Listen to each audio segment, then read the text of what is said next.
Imagine getting backstabbed by your sexy guild member and dying in a way that even the worst gooners wouldn't enjoy. See, there's this martial arts game called Outer Heaven with total player freedom. Playing it feels like actually living inside a wuxia novel, and our protagonist chose to play as a top-tier villain in the capital. Somehow he woke up as that character for real, right at the worst possible moment in the storyline. The moment when the character Yin Ting Sui, a prince's daughter, gets her entire family destroyed because of her father's crimes. Her father colluded with a demonic sect, and the whole household paid the price. Yin Ting Sui had her longevity bridge shattered, cutting off her path to cultivation forever. And the person who did it to her, that was our protagonist's character. This manhwa is absolutely wild, and if you're already locked in, hit subscribe because we're barely getting started. Now keep your eye on Yin Ting Sui because her story is about to intertwine with his in ways neither of them expect. Our protagonist wakes up and immediately realizes something is very wrong with his surroundings. He looks down at himself and recognizes the exact character model he designed in the game, tattoos and all. That's when a surge of energy rips through his body and a system interface materializes out of nowhere. He's thinking, wait, this is actually a game system, like the real deal, inside a real body. The system pulls up his full character sheet, and he's got some seriously overpowered techniques loaded up already. Turns out when he played the game, he went full villain route as a corrupt enforcer just to min-max his early progression. Here's the catch. The Empress Dowager poisoned this body, and combined with the hardest difficulty setting, he has exactly 3 years left to live. On the bright side, he already has the dragon slaying saber technique manual from his original save file. He figures out he's only about 1 month into the game's timeline,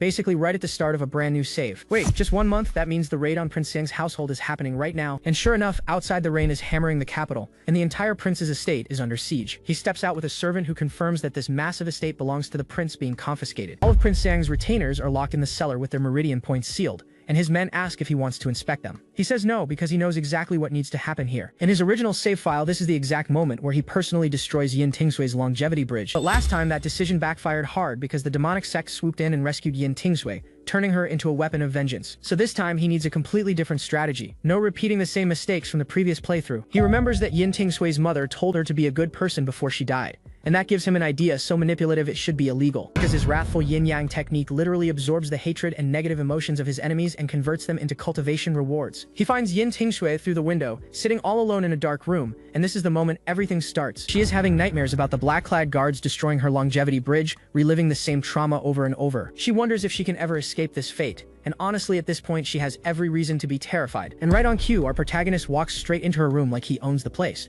which technically he does. He looks at her with a grin and says he's been looking forward to meeting her. The confidence on this man is genuinely terrifying. Yin Ting Sui immediately asks if he is here to break her longevity bridge, because that is exactly what happened in her dream. And the second she starts panicking, the system pops up showing her negative emotion level hitting 30. His technique is already feeding off her fear. She asks how he recognizes her, and he confirms that yes, he knows exactly who she is.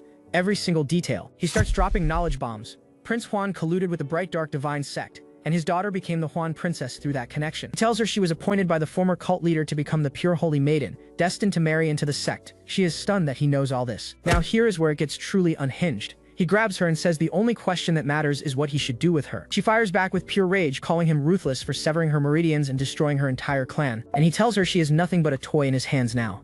Is this man actually trying to be the most hateable character possible on purpose? She slaps him clean across the face and screams that she would rather die. And meanwhile, his system is quietly ticking up to 35 negative emotion points. He rips her garment and tells her she has no choice. This whole scene is giving serious red flags, like the kind that would get an investigation opened. He throws her onto the bed and her negative emotion counter shoots straight to 60. But then he starts revealing the truth about her future if she stays on this path. She tells him to stay away, but the power dynamic here is completely one-sided and she knows it. Now here's the twist. He asks her if she genuinely wants to become a holy maiden for a demonic cult that murders innocents. Through tears she fires back that even that fate would be better than living under oppression and swallowing humiliation for the rest of her life. He hits her with the emotional kill shot and asks how she would face her dead mother, the former princess consort, if she went down that dark road. She is completely shaken now, demanding to know how he could possibly have all this information about her past. She remembers her mother's dying words, telling her to always be a good person, and that memory is doing the heavy lifting for his entire argument right now. He doubles down and tells her that if her identity as pure holy maiden gets exposed, everyone in Prince Huan's mansion gets executed. She literally has zero options. And with that, her resistance crumbles. She admits she has no choice left. Honestly, this manipulation is so calculated it belongs in a textbook. She closes her eyes and tells him she is his now, fully surrendering to the situation. Our protagonist is standing over her absolutely ripped, and the power dynamic in this room could not be more lopsided if he tried. But look at that face. He is way too pleased with himself for someone who supposedly just wanted game knowledge. And she gives him this look that is somehow both furious and flustered at the exact same time. Certified Sunder behavior. But then he just walks away and tells her he is not interested in consummating anything. A West Bureau command has plenty of options, so there is no rush. He says possessing her body is just a matter of time. But what he really needs right now is to torment her. This man is farming negative emotions like it is a gacha resource. He makes her kneel and tells her that calling him by name is not acceptable anymore. He wants a proper title, and she does it. She calls him master, surrounded by falling cherry blossoms, looking absolutely breathtaking even in defeat. The art alone in this panel is criminal, and the system goes absolutely wild. Negative emotion 80, wrathful yin-yang technique activated, true chi boosted to 20 years, and his cultivation just skyrocketed. This psychopath turned emotional abuse into a power leveling strategy. And honestly, is he a genius or a monster? Tell me in the comments. So remember that power boost from farming Yin Tingshui's emotions? He is already reinvesting it into learning the dragon slaying saber technique. But there is a catch. Once he learns it, his chi reserves will be completely drained with no time to replenish. So naturally his solution is to first learn a chi absorption technique, and he turns to Yin Tingshui like she is a walking textbook. He demands she hand over the star-absorbing grand technique, and the way he says cooperate and you will not suffer is giving hostage negotiation energy. She claims she has the entire thing memorized word for word, and he immediately tells her to start reciting, and she actually does it. She starts channeling the technique from memory, reciting the ancient verses while energy swirls around her. The full scripture flows out of her as she recites passages about the two realms of light and dark, 2 sects, 3 realms. And his system immediately starts confirming the data, with progress bars shooting up to 100% across the board. This man is speedrunning cultivation. Now here is where it gets wild. The system simulates him training this technique across years. In the first year, he could not even grasp the basics. By the third year, he glimpsed the essence of the technique, but the scroll was incomplete, so his chi circulation stalled completely. 5 years in, he goes full scholar mode studying classical texts to fill in the gaps, and finally unlocks the ability to absorb true chi. And by year 10, the star-absorbing grand technique takes initial form. Keep an eye on how fast he is leveling up because someone is absolutely going to notice. The system registers it as star-absorbing grand technique fragment at beginner level, not the full version but enough to work with, and he is perfectly fine with that. He says although it is just a fragment, it is enough for now with the most punchable grin imaginable. Now he channels his true chi into learning the next technique, and the golden energy exploding out of him is absolutely insane. He goes straight into mastering the dragon slaying saber technique, and the system starts tracking his progress through simulated years of training. 3 years to comprehend the sever the 7th inch move. 6 years to refine it to minor mastery. The system is literally doing decades of training in seconds, and at 10 years simulated, he achieves full mastery of the dragon slaying saber technique. This is the most broken cheat code in cultivation history. He clenches his fist and says done, while Yin Ting Sui is still sitting there wondering what on earth just happened in the last 5 minutes. And he tosses her a cloak and tells her to cover her head because he is taking her outside. Now hold on, where exactly is he bringing her? Yin Ting Sui wraps herself up and asks what this is all about, looking confused and honestly kind of adorable in that oversized hood. They step outside into a full downpour at Prince Huan's mansion, and the raid is still very much in progress with guards stationed everywhere. Our protagonist walks through the rain with Yin Ting Sui hiding behind him and his servant boy following along. Bold move smuggling her out in plain sight. He tells his servant to continue the confiscation while he takes this maid back to the bureau for interrogation. Smooth cover story, right? Yeah, the servant is not buying it for a second. He smirks and says, "Maid, you think I am blind? This kid just became a problem." And then the guards start talking among themselves about not letting that loser Chen Yi have all the fun, and they want a taste too. Our boy keeps walking like he owns the entire district, with Yin Ting Shui following close behind still looking absolutely lost. But then someone steps up and starts calling him out by name. Chen Yi, 100 household commander of the Western Depot, backed by the Lin faction, extravagant and corrupt. And Chen Yi just smirks and says criticizing royalty with 4 idioms in 1 sentence. That is actually impressive vocabulary for an enemy. The official pushes further, saying that arbitrarily interrogating a convict is not exactly by the book. Yin Ting Shui perks up hearing this. 3 Eastern Depot men block the path and demand he hand over the criminal immediately.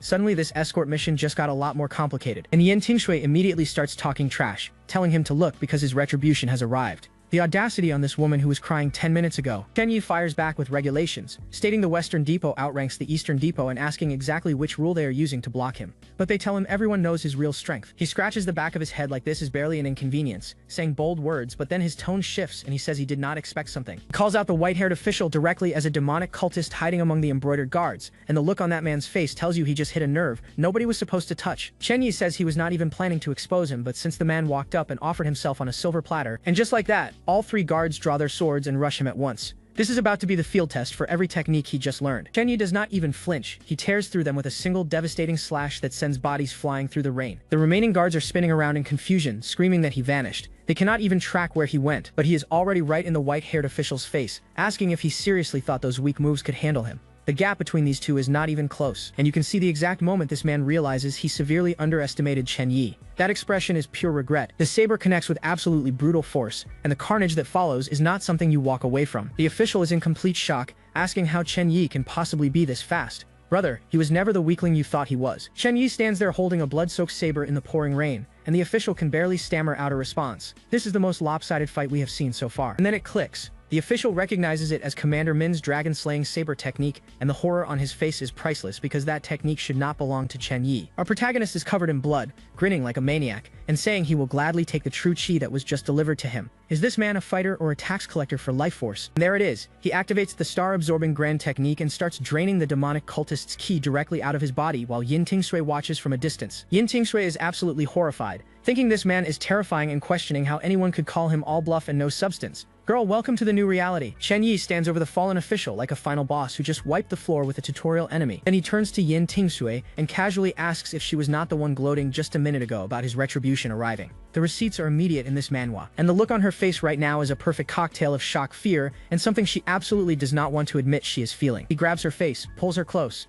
and says, "Remember, you are mine." And honestly, this possessive energy might be the most dangerously attractive thing this manhwa has produced. She looks up at him with those wide eyes and flushed cheeks completely soaked in rain, and the art in this panel alone deserves an award. She asks why he keeps bullying her, and his system goes berserk. Negative emotion 85 grudge yin yang technique triggered, 6 years of cultivation gained plus 3 more from her resentment. This man just turned a rainy confrontation into a full stat harvest. But someone else has been watching this entire fight from the shadows, and the storm crackling overhead makes this scene feel incredibly ominous. Remember when I said someone would notice how fast he was leveling up? A blue-haired observer sits among the carnage and notes that all 3 were killed with single clean saber strikes. This observer is questioning how Chen Yi could have mastered a technique he only stole a month ago, and is already planning to investigate him and recruit him against the demonic cult. The web around our protagonist just got a whole lot bigger. Meanwhile, somewhere across the capital that same stormy night, someone is asking about Chen Yi. This absolutely gorgeous pink-haired woman says she remembers him perfectly. The blue-haired observer from last episode is here telling his sister to investigate Chen Yi, warning her not to underestimate him, and she immediately starts teasing him, asking if it is rare for him to be this interested in a man, and if he is just dying to meet Chen Yi himself. He gets completely flustered and insists that no matter how handsome Chen Yi is, he is still just a flashy shell with nothing underneath. He tells her to take this seriously and rushes off.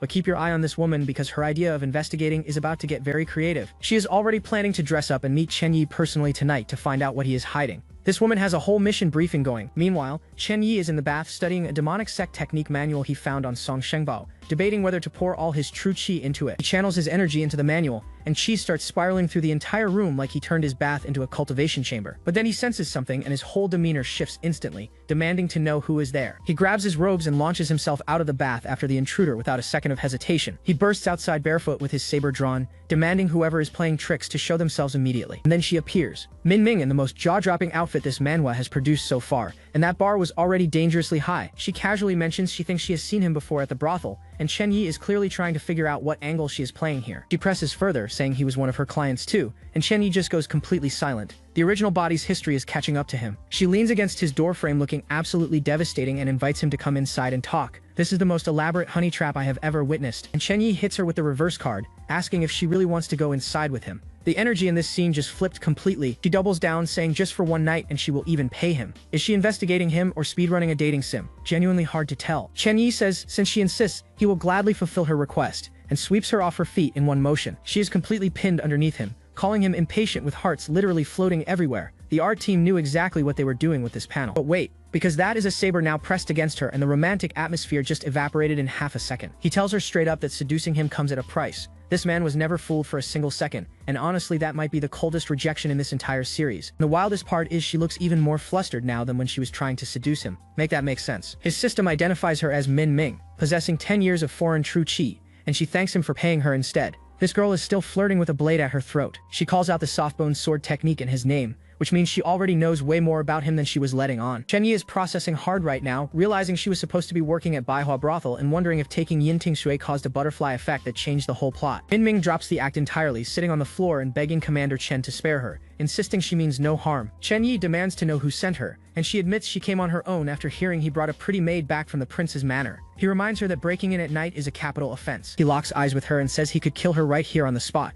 and you can tell from his expression that he is not bluffing even slightly, and her response is to surrender completely, saying she is in his hands and asking to call him her sworn husband. Would you trust this woman right now? Be honest. Chen Yi grabs her chin and tells her flat out that her beauty will not work on him because he is simply not interested. The willpower on display here is genuinely unmatched. He asks if she thinks it is hard for him to tame her, and the system goes wild. Negative emotion 80. Grudge yin yang technique triggered. 3 years plus 10 years of foreign true chi harvested. Chen Yi is visibly amused that he triggered that much negative emotion so easily. This man turned a seduction attempt into a full stat upgrade and he did not even have to try. Min Ming finally drops all pretense and asks him directly what he actually wants from her. The power dynamic has completely inverted from where this encounter started, and Chen Yi just tells her to leave and stop investigating him. He does not even care who sent her. That is the most disrespectful dismissal a spy has ever received. She is still processing that rejection when someone outside calls out for Commander Chen, and the timing could not possibly be worse. Chen Yi steps out and finds Commander Min himself standing below, asking if he has seen a courtesan from Baihua brothel. The brother came looking for the sister. Chen Yi just smiles and casually points behind him where Min Ming is standing, saying she is perfectly fine. The confidence of this man is unshakable. Commander Min is immediately furious,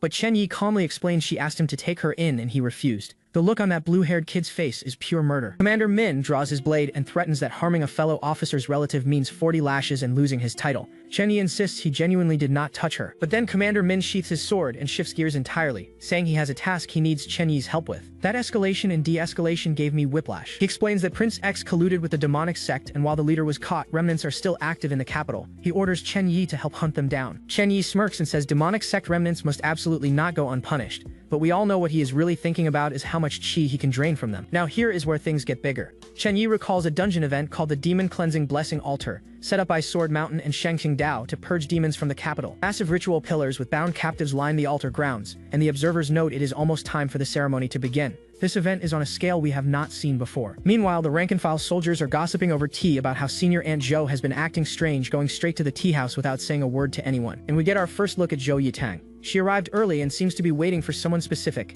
and the way she carries herself screams seasoned warrior. Keep her in mind. A group of riders approaches through the mountains, and someone wonders aloud if there could be a prodigy with deep spiritual fate among the people here. We meet the elder of the Bright Dark Divine sect, an old man who looks like he has been around since cultivation was invented. Another sect official greets him and asks what brings him here. And there is Chen Yi in full Western Depot gear alongside Commander Min, telling Elder Li they brought the whole crew to see him off safely since he always covered their bar tab. The elder is a little nervous about this and asks if bringing this many people is not a bit too high profile for a quiet departure. Another official drops the bombshell that the Eastern Depot is getting restless and might be planning to arrest Elder Li. So this escort was never just about courtesy. Chen Yi assures them that with the Western Depot backing this operation, the Eastern Depot would not dare make a move. The elder nods, knowing the political shield is the only thing keeping him alive. Chen Yi grins and says if they are escorting the Buddha, they had better see him all the way west. This man just volunteered for a mission that puts him directly against the Eastern Depot, and he looks thrilled about it. The escort mission kicks off at a scenic waterfront pavilion, and everything seems perfectly pleasant. Elder Li is genuinely flattered, laughing about getting such a personal send-off from Brother Zunmin. Chen Yi chimes in asking if nobody's going to treat him to a drink before the big departure. So they all sit down for tea, the elder practically tripping over himself to be hospitable. But Chen Yi grabs the teapot himself, insisting that since he's the one hosting this farewell, he should be the one pouring.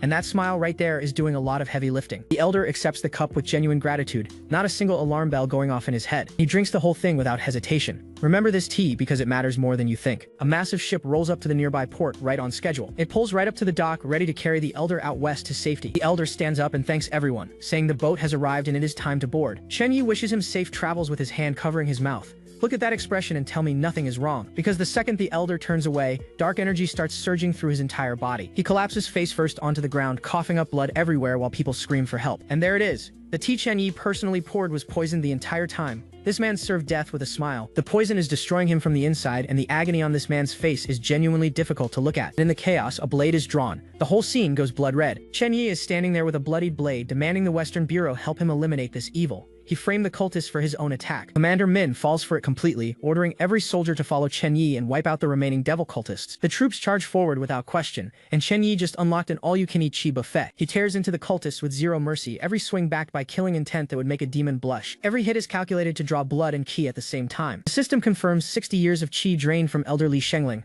That friendly tea ceremony was a setup from the first sip. The shockwave from the fighting shatters the stone beneath them like glass. But a bald monk with a staff steps up, and this one actually knows how to throw hands. Chen Yi calls him an eyesore and launches into an overhead strike without hesitation. He grabs the monk mid-combat like he's picking up groceries. The disrespect is physically tangible. 20 more years of chi harvested from Wangge. Chen Yi is treating this massacre like a speedrun through a loot dungeon. He decides these people are dying too slowly and announces he needs to speed up the delivery to the afterlife. So he unleashes everything at once, fire and blade energy ripping across the battlefield in every direction. The golden blast sends bodies flying like ragdolls. Is this chivalry or is this a war crime? Genuinely asking, and Commander Min is watching the whole thing with stars in his eyes, calling Chen Yi truly chivalrous for slaying devil cultists. The system reads 210 years of internal ki. Even Commander Min admits he had Chen Yi completely wrong. But here's the catch. Chen Yi realizes he absorbed way too much power at once for his body to handle. His meridians are on the verge of shattering, and if he does not rest soon, all that stolen power will tear him apart from the inside. Commander Min notices something is off and helps him up, but Chen Yi just brushes it off and says he is fine. He tells Commander Min to ride the horse together, and if he passes out, just take him back.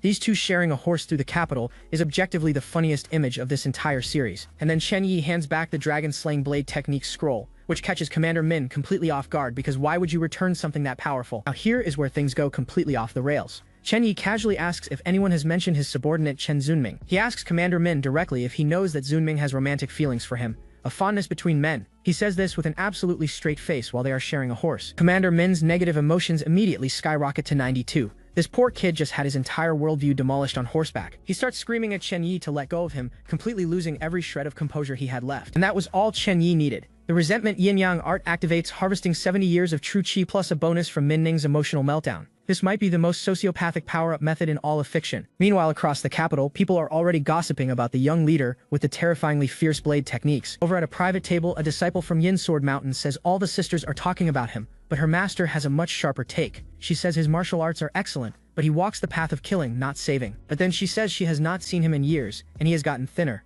This woman knows Chen Yi personally. File that away because it is going to matter. Back outside, someone is yelling from a rooftop for people to get down, and the whole city is still buzzing from the chaos. Commander Min is on the horse while Chen Yi runs alongside on foot, and Min is sarcastically thanking him for the escort. Chen Yi waves goodbye like they are best friends while Commander Min is absolutely seething, vowing to remember every single drop of humiliation. Back at his quarters, Chen Yi settles into deep meditation with 87 years of true chi left to process and refine. He starts channeling the stored energy, testing exactly how much his battered meridians can still handle after that overload. He takes stock of his current arsenal, dragon-slaying blade, star-absorbing art, and the eagle drop fragment. He figures if he masters all three, he only needs a defensive technique to become untouchable in the early game. And that scheming grin tells you he has already figured out exactly how to get there. He begins infusing true chi directly into his training, pushing his body through rigorous practice in the open air. Every word and phrase of the technique manuals flows through his meridians as he practices relentlessly, day after day. And here is where it gets interesting. He discovers that eagle drop and the dragon-slaying blade actually complement each other perfectly, like two halves of the same fighting style. After 23 simulated years of practice with the dragon-slaying blade as his foundation, he masters eagle drop at double the normal efficiency. And then he does something nobody saw coming. He fuses both styles into an entirely new creation called the sea-reversing blade technique. Both eagle drop and dragon-slaying blade reach perfected status simultaneously. This man just min-maxed his entire build in one meditation session. He exhales and says he finally completed it. Months of grinding, and now his toolkit is genuinely terrifying. Someone has been watching him this entire time from just outside his room. Yin Tingshu gets caught red-handed, and her immediate reaction is to panic and say she has been discovered. Chen Yi calmly tells her eavesdropping is a terrible habit, and she scrambles away down the hallway like a kid caught stealing snacks. Her excuse? She overheard a conversation where she learned he likes men, and her curiosity got the better of her. That is genuinely the worst possible defense she could have chosen. Her punishment: go fetch some water, right now, no questions asked, specifically so she can wash his feet while he lounges there watching. He calls it a small punishment for the eavesdropping. She asks why he has to humiliate her like this, and honestly the look on her face is doing things to me that I am not prepared to examine. He just smirks and asks if she does not like washing feet. The power dynamic between these two is absolutely unhinged, and I cannot look away. And her response is to lunge directly at him and say fine, then come to bed and sleep with her instead. Yin Tingshui just flipped the entire script in one sentence. Things escalated at a speed that would give you whiplash, and the art team knew exactly what they were doing with this frame. He pulls her close and tells her not to move, just stay like this with him.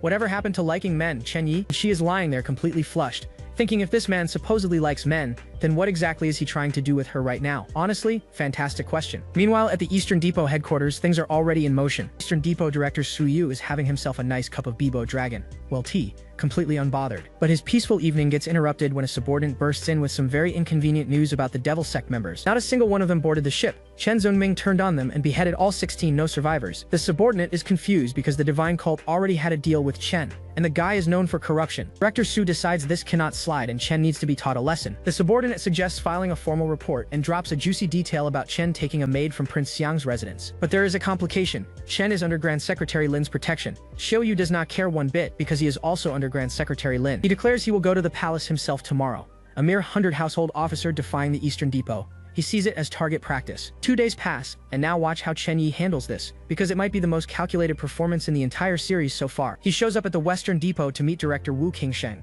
and gets invited inside, and the scale of this place is genuinely intimidating. Chen Yi looks tiny in this massive hall. Western Depot director Wu Qingsheng is sitting there looking like a final boss, and his first words are asking Chen if he knows what crime he committed. And Chen Yi responds with perfect deference, bowing and saying he awaits Director Wu's guidance. Not a single trace of attitude. Director Wu straight up throws a blade at his feet and tells him he is as good as dead. Subtle diplomacy is clearly not the Western Depot's style, but what landed is not a weapon. It is a memorial report. Director Sui from the Eastern Depot filed it against Chen, and Director Wu intercepted it before it reached the Emperor. Wu explains he blocked it once, but he is only 6th rank compared to Su's chief eunuch status. This protection has an expiration date. And here is the political angle. If Chen gets reported, it is not just the Western Depot that looks bad, the Eastern Depot loses face too. The demand is simple. Return the maid you took from Prince Yang's estate, or face the consequences. And pay close attention to how Chen Yi reacts to all of this, because the alternative is very clearly spelled out.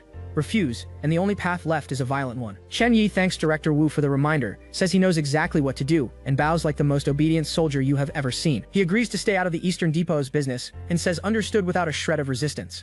If you believe any of this is genuine, I have a bridge to sell you. Director Wu waves them off, satisfied that the matter is settled. This man has no idea he just got played. Chen Yi thanks him for his fairness and takes his leave. Absolutely flawless performance from start to finish. Wu Qingsheng finishes his tea with main character energy, completely unaware that he is a side character in Chen Yi's script. But the second Chen Yi steps outside, the real plan begins. He flags down Officer Li from the Eastern Depot with some supposedly urgent intel, casually drops a question about whether Director Su knows about the divine cult's holy maiden, and Officer Li immediately takes the bait. Now watch this. Chen Yi tells him the reason he killed those devil sect members was not for personal gain, it was to protect the Eastern Depot. He explains the divine cult is trying to recruit a court prince, and asks if Officer Li has ever wondered why they are so determined. The man admits he has not thought that deeply about it. Then Chen Yi lowers his voice and says he has been running a private investigation. The divine cult has a major plan underway. That plan involves the emergence of the holy maiden, and once she appears, the Eastern Depot's connection to Prince Ying's estate makes them directly implicated. Officer Li is visibly shaken. Chen Yi explains he intercepted and killed those cultists specifically to prevent this plan and keep the Eastern Depot clean. He attacked them to sever the connection before it was too late. And Officer Li is eating every single word of this because the logic actually tracks. Officer Li is so grateful he asks how he can repay the favor. And that is the exact sentence Chen Yi has been engineering this entire conversation to hear. Chen Yi mentions he has heard the Eastern Depot owns a martial arts manual called Bronze Bone Art. Officer Li immediately tenses up because that belongs to Director Su personally. Chen Yi hits him with the guilt trip immediately. You just call this a huge favor, does the Eastern Depot not honor its debts? Just like that, Officer Li caves and hands over the manual. Remember last episode when Chen Yi said he needed a defensive technique to complete his build? This was the plan all along. Officer Li walks away thinking they just made a fair trade. Intel for a manual, everybody wins, and there it is. That smile tells you everything. This man just scammed the Eastern Depot out of their own manual using fake intel as currency. Is this the most disrespectful con in the series? I genuinely think it might be. The system activates instantly. Bronze Bone Art acquired, 20 years of true energy invested, cultivation begins. 3 years of pounding skin and forging bones in the rain, then another 10 years refining organs and cleansing marrow. But the system notes this manual is not high grade, so this is its ceiling. Bronze Bone Art reaches completion, and his body is now basically iron armor. Regular blades cannot even scratch him. That is the defensive technique slotted perfectly into his arsenal. Bronze Bone Art initiate level 40 years of true energy remaining. Not the strongest manual, but it fills the last gap in his toolkit. The build is officially online, and with that handled, his mind is already on the next target, Min Ning's sister. Whatever he is planning for her, it cannot be good for anybody except Chen Yi. Half an hour later, Chen Yi is already on the move to his next target. He shows up at the 100 Flowers Pavilion asking for Miss Min, and the voice from inside is already suspicious. And there is that signature grin that means someone is about to have their entire life rearranged. She tries to blow him off, claiming she is hungover, and Chen Yi casually drops the question of whether she wants Min Ning to lose her career. And that gets the door open real quick. Miss Min steps out looking absolutely unreal, and I need a moment to process what just happened to the art quality. Chen Yi walks right in, confirms she is clearly not hungover, and she immediately switches to playing the helpless damsel card. But Chen Yi is not buying any of it. He drops the name Wu Yonglu and watch her face completely short circuit. Here is the bombshell. Wu Yonglu runs secret intelligence networks, and Miss Min here is one of their top operatives planted inside the 100 Flowers Pavilion. She drops the act entirely and asks what he actually came here for. Pay attention to this moment, because what Chen Yi wants from her is genuinely diabolical. But first, some context. Min Ning, her little sister, followed their father into the Eastern Depot at just 15 years old. After 5 years of grinding, she climbed from junior officer all the way to commander. That is genuinely impressive for someone her age. And Chen Yi is weaponizing all of it. If the Eastern Depot discovered Min Ning has a spy for his sister, her entire career is finished overnight. Miss Min realizes she has zero leverage here and asks him to just name his price already. And here it is. He wants her to spread a rumor that the Eastern Depot is colluding with the demonic cult and protecting the birth of their saintess. He warns her not to try anything clever, because Min-Ning's entire future is sitting in his pocket right now, and she is furious but completely trapped. Is this the most ruthless blackmail in this series so far? Because using someone's sister as collateral is genuinely cold. Chen Yi heads out like he just finished a casual business meeting, and neither woman can do a single thing about it. And that is when Min-Ning shows up calling for her sister, completely unaware of what just went down in this room. Min-Ning tells her sister not to worry, because she is going to find a way to kill Chen Yi.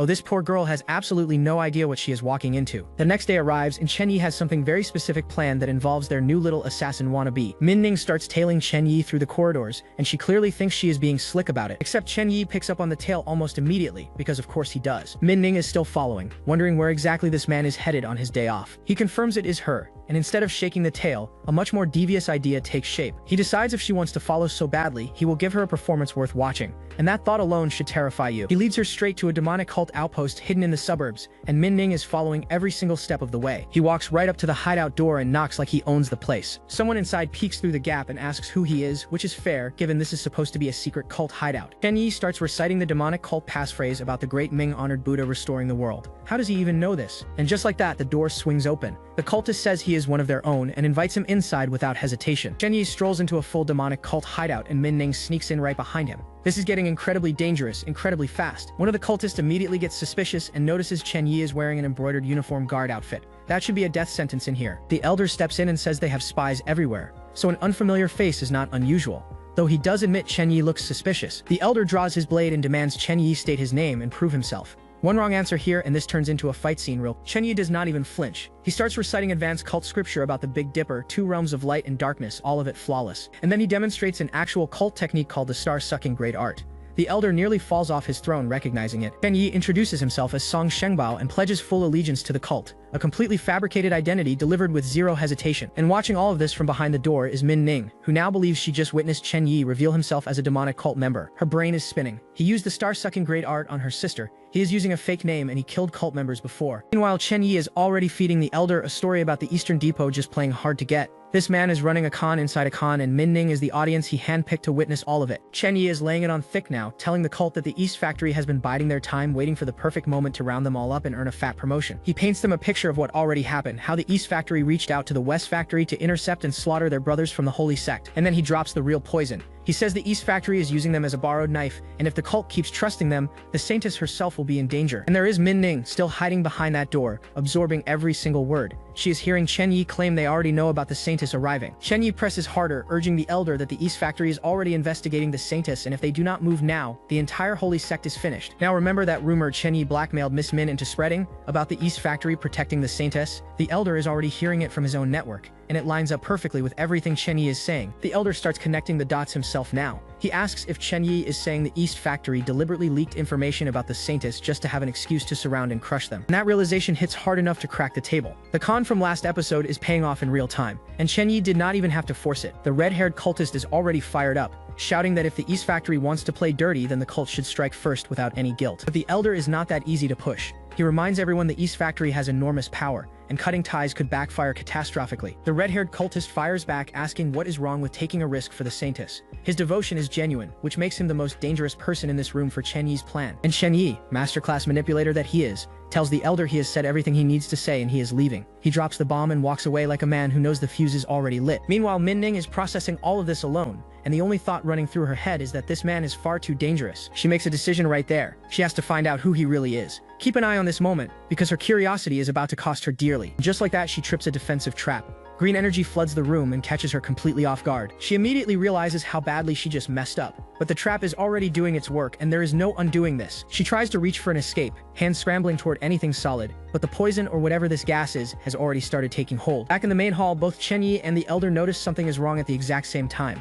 Chen Yi looks startled, which is rare for a man who plans everything. A cultist rushes in announcing that a thief triggered their defensive trap, and now Min-Ning's little espionage mission just became a survival situation. The red-haired cultist wastes no time ordering everyone to go check it out, and multiple cultists scramble toward the source. They burst through the doorway and find exactly what nobody wanted them to find. Min-Ning is right there on the ground, completely exposed. She is knocked out cold from the trap, completely helpless. The West Factory commander who is going to uncover the truth is now at the mercy of the people she was spying on, and the cultists immediately identify her as a West Factory commander. Then one of them has the nerve to comment that she is quite the beauty, which tells you everything about what kind of people we are dealing with here. Chen Yi walks over to assess the situation, Min-Ning unconscious at his feet. Now here is where it gets interesting, because the next few minutes will show you why this man is operating on a completely different level. He immediately says he recognizes her, and the elder asks how. Is he about to protect her or throw her under the bus? He says of course he recognizes a West Factory commander, playing it cool like this is just standard intelligence knowledge, but the gears behind those eyes are turning at 1,000 miles per hour. Min-ning wakes up and immediately starts screaming that they are demonic sect members who will all die horrible deaths. Brave? Absolutely. Smart? Not even close. The red-haired cultist pulls a blade and tells her to shut up, and this situation is about 2 seconds away from turning permanent. Chen Yi stops him with a grin and says to wait. Whatever he is about to propose, the fact that he is smiling should concern everyone in this building. He warns them not to kill her here because the West Factory will trace it back. Instead, he suggests taking her to a deserted hill in the countryside and finishing the job there. This is the most sinister rescue plan ever conceived. The red-haired cultist is genuinely impressed by how cautious this supposed cult brother is. He has no idea he is being played like a fiddle. The elder takes Chen Yi's advice and orders 2 of his men to escort her to the suburbs under Song Shengbab's orders. He even reminds them to bury the body well. Charming folks, really. Drag Min-ning out to a remote hillside, hands bound, dumped on the dirt like cargo. This is genuinely terrifying if you do not know what Chen Yi has planned. And then these two start discussing whether to sell her to a brothel because of her looks. Is this the most detestable pair of side characters in this entire series? Because I genuinely cannot think of worse. The red-haired cultist decides playtime is over and raises his blade, grinning as he announces that today is her death day. He brings the sword crashing down toward her with full killing intent. This is the moment where everything either works or it does not. Min-ning screams in sheer terror as the blade connects, blood spraying everywhere. Except wait, look closer at who is actually bleeding here. Chen Yi is right there, and he has the absolute audacity to say, I told you to kill her, and you actually tried to kill her. This man gave them the order specifically so he could be the one to stop it. That is diabolical. One cultist is already down on the ground and the other is stuttering, asking Song Shengbab what on earth he is doing. Buddy, you walked right into the most elaborate setup of your entire life. And Chen Yi cuts him down before he can even finish the sentence. 2 cult members eliminated, Min-ning rescued, and the cult will never even know what happened. This man does not play chess, he builds the entire board from scratch. Now with those 2 cultists down, Chen Yi's system immediately starts crunching numbers. Lu Shi had 20 years of internal energy, but before he saved her, Chen Yi decided to squeeze every drop of value from this situation. He approaches Min-ning while she's still tied up, and keep an eye on what he says next. His vengeful yin-yang art absorbs 30% of the dead cultist's energy, netting him 17 years. Plus Min-ning's fear and anger give him another 60 years of internal energy total now. And he actually gives her the antidote for the muscle-softening powder the cult used on her. He tilts her chin up and feeds it to her directly, which is simultaneously gentlemanly and wildly inappropriate. She swallows the pill and he cuts through her bindings right after. The weakness should be wearing off any second now. Min-ning gets to her feet and immediately confirms her strength is coming back. It was actually the real antidote, which honestly surprises her more than it should, and the first thing out of her mouth is demanding to know what exactly Officer Chen is trying to pull. Fair question considering the last hour of her life. Chen Yi hits her with the most elaborate compliment of all time, telling her that with her martial skills and sharp intellect, she was obviously feigning capture to disarm the demon sect, and can now claim she fought all 3 of them alone. He lays out the cover story perfectly. Lu Shi and Ma Deng died by her dragon-slaying blade technique, and only Song Shengbao, his cult alias, managed to escape with his life. He is literally writing her a promotion on a silver platter. Min-ning is stunned, asking if everything was an act, and he is not really demon sect. Chen Yi tells her to take the heads to the Eastern Depot so they become permanent enemies of the cult. This is where the real game begins. He asks her point blank, wouldn't she love to see the Eastern Depot wipe out the remaining demon sect members? And the way he says it, you can tell this is not a question. It is the next step in his master plan. That is when it clicks for Min-ning. He is not just infiltrating the demon sect. He is manipulating both the demon sect and the Eastern Depot at the same time, playing them against each other like puppets on strings. She calls him a deep schemer, and Chen Yi just waves goodbye, saying if she does not follow the plan, he will go visit the 100 Flowers brothel to enjoy her sister's music. Is that a threat wrapped in blackmail wrapped in a smile? Yes it is. Meanwhile, back at the Eastern Depot, someone is already asking questions about the rumor that they have been protecting the Holy Maiden's emergence. Remember that nursery rhyme Chen Yi planted? It is arriving right on schedule. A subordinate reports to the director that a nursery rhyme is spreading across the city linking the Eastern Depot to the demon sect's Holy Maiden. The director wants to know what they should do about it. The director immediately wants to know where the leak came from and wonders if the demon sect is trying to be clever, using this rumor to force the Eastern Depot into continuing their protection. He is furious, and the temperature in that room just dropped. His subordinate dismisses that theory, saying the demon sect needs the Eastern Depot's authority too much to risk provoking them. He flat out calls the cultists idiots who have lost their minds worshipping their religion. The director makes his move, ordering his people to cut contact with the demon sect and issue them a warning. Chen Yi has not even been in the room, and he is already steering this entire organization exactly where he wants them. And then the real kicker. He orders a secret investigation into the Holy Maiden's emergence, saying if it is true, the Eastern Depot needs to strike first. Chen Yi just weaponized a rumor into a declaration of war. Now here is where Min-ning makes her entrance. She has brought evidence, and from the blood on those clothes, it is clear she is selling Chen Yi's cover story hard. Min-ning walks in carrying the bloody garments and announces she has something to report. She actually did it. She is playing her part in Chen Yi's grand scheme, and honestly, she might be the smartest pawn on this entire board. The director immediately recognizes her as Section Chief Yan. With the cult evidence she is about to present, the rift between the Eastern Depot and the demon sect is about to become a canyon. But wait, because Chen Yi is not done. On the other side of town, he stumbles into the cult's hideout looking absolutely wrecked, calling out for the elder. This man is running 2 operations simultaneously. The elder sees him and immediately panics, asking Song Shengbao what happened, and the performance Chen Yi is about to deliver deserves an award. He tells the elder that the section chief was faking being poisoned the whole time, ambushed them when they tried to execute her, killed Lu Shi and Ma Deng, and he barely escaped with his life. Every single word of this is technically true from a certain angle, which makes it the most devastating lie possible. And the elder absolutely loses it. Energy explodes around him as he curses the Eastern Depot for being cunning and deceitful. The man who was hesitant about cutting ties last episode, he is now ready for all-out war. Chen Yi says he needs to go recuperate and warns the elder to be wary of the Eastern Depot. The elder swears he will never forget this grudge and promises vengeance. Chen Yi just lit a match and the elder is carrying the gasoline. Chen Yi bows and thanks the elder with the most sincere fake gratitude you have ever seen. This might genuinely be the most impressive manipulation in this entire manhwa so far. Would you have figured out his game by now? Several hours later, night falls over Chen Yi's estate. Both sides have been poisoned against each other, and neither one has a clue who actually pulled the trigger. And here is Chen Yi relaxing in the bath, breaking down his own master plan. He admits it is hard to make the Eastern Depot and Demon Sect enemies directly, so he is doing it in stages. Create suspicion first, then widen the crack. And finally, make them tear each other apart while he collects everything that falls out. This man is not playing a game against one opponent, he has the entire board fighting itself while he watches from the side. Genuinely terrifying strategic mind. And then the saintess herself walks in. Yin Tingshui shows up asking if her master was looking for her, and she is wearing the kind of outfit that makes you forget what you were doing 5 seconds ago. He takes her hand and tells her he has something important to say. The atmosphere just shifted from war room to something entirely different, and the audience is eating well tonight. And then he pulls her straight into the water. Just like that, no warning, no build-up. This man treats every interaction like a power move, and the bathhouse is no exception. The artwork right here is doing things to people's blood pressure that should require medical clearance. Yin Tingshui is absolutely flustered, and the artist knew exactly what they were doing with this panel. He tells her not to be nervous because she already knows what he is going to do. Hearts are floating everywhere, and this scene has gone full premium content. The cultured viewers know exactly what kind of chapter this is. But here is what is actually happening underneath the romance. His system is reading her negative emotion at 85 and converting it into 3 more years of internal energy. Every blush, every flustered reaction, he is farming stats off this woman. He asks her to just obediently submit to him after all this time together, and she begs him not to force her. The tension between these two is unreal, but remember, Chen Yi always has an ulterior motive. And there it is, he smirks and thinks to himself that a little provocation is working perfectly. This was never about romance. He has been baiting her emotions this entire time to trigger something specific. Yin Tingshui is crying out, completely overwhelmed, and honestly the emotional manipulation happening right now might be worse than anything he did to the cult. At least they got stabbed honestly. The overhead shot of these two in the bath together looks straight out of a painting. But do not let the visuals fool you. There is a calculated play happening right now that nobody sees coming, because Chen Yi suddenly whips out a death contract and tells her to sign it. This was the entire point. All the flirting, all the emotional buildup, it was all to get her guard down for this exact moment. And Yin Tingshui's reaction is absolutely priceless. Her brain just shattered into a million pieces trying to process how she went from a romantic bath scene to staring at legal paperwork. Explains the contract changes her name to Yin Jiaoyu for safety until things calm down, and she flat out refuses to sign. But knowing Chen Yi, her refusal is just the start of a negotiation he has already won. This man weaponized a bath scene into a contract signing. Absolutely unhinged. Chen Yi grabs Yin Tingshui's wrist before she can pull away from that contract. He tells her flat out she is signing this thing whether she wants to or not. And Yin Tingshui, looking absolutely breathtaking even while being coerced, is not having a good time right now. Then he hits her with the real question. Does she really think that after serving him for 8 years, she can just regain her freedom and live a happy life? The look in her eyes right now tells you everything about how trapped she feels. He tells her to just stay here with peace of mind. And the artist decided to give us this full view of the man's physique while making his point, so you know the audience is being served on multiple levels tonight. Night settles over the estate and everything seems quiet, but keep watching because this piece is about to shatter. Because someone is sitting on the rooftop watching the whole compound.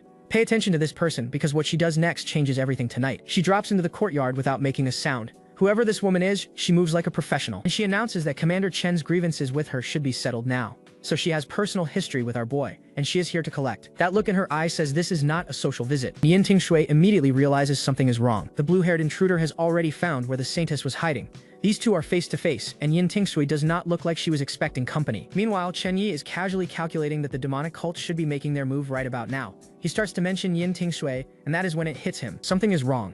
For the first time in a while, Chen Yi actually looks panicked as he rushes toward the room, and he arrives to find an empty room with nothing but a cold bath. Yin Tingshui is gone, but the intruder left a note. It says if he does not want this matter exposed, he should go see her sister Zuokyu.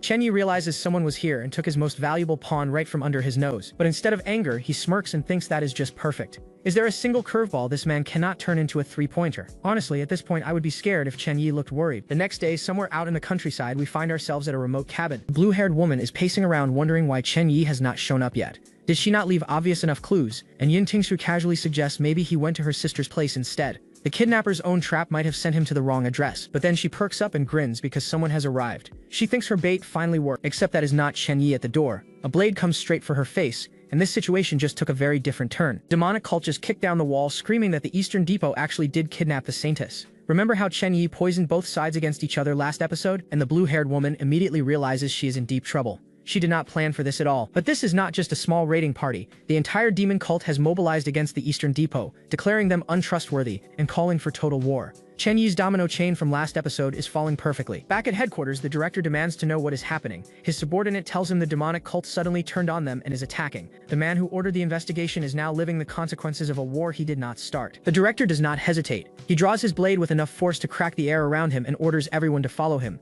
This man might have been manipulated into this fight, but he is absolutely built for it. And the director unleashes an attack that splits the sky open. The power level just jumped from political drama to full-blown martial arts warfare. But the cult army keeps coming. Hundreds of them marching straight for the palace in the pouring rain, with nothing but bloodlust driving them forward. The Eastern Depot soldiers rally with a battle cry to eliminate the demons right here at the Emperor's feet. Both sides are treating this like a final stand, and neither one knows the real enemy is sitting back watching it all unfold. And the blade starts swinging. A cultist charges in screaming about traitors while the Eastern Depot answers with steel. This is exactly the bloodbath Chen Yi designed. The director himself is on the front lines carving through cultists like they are made of paper.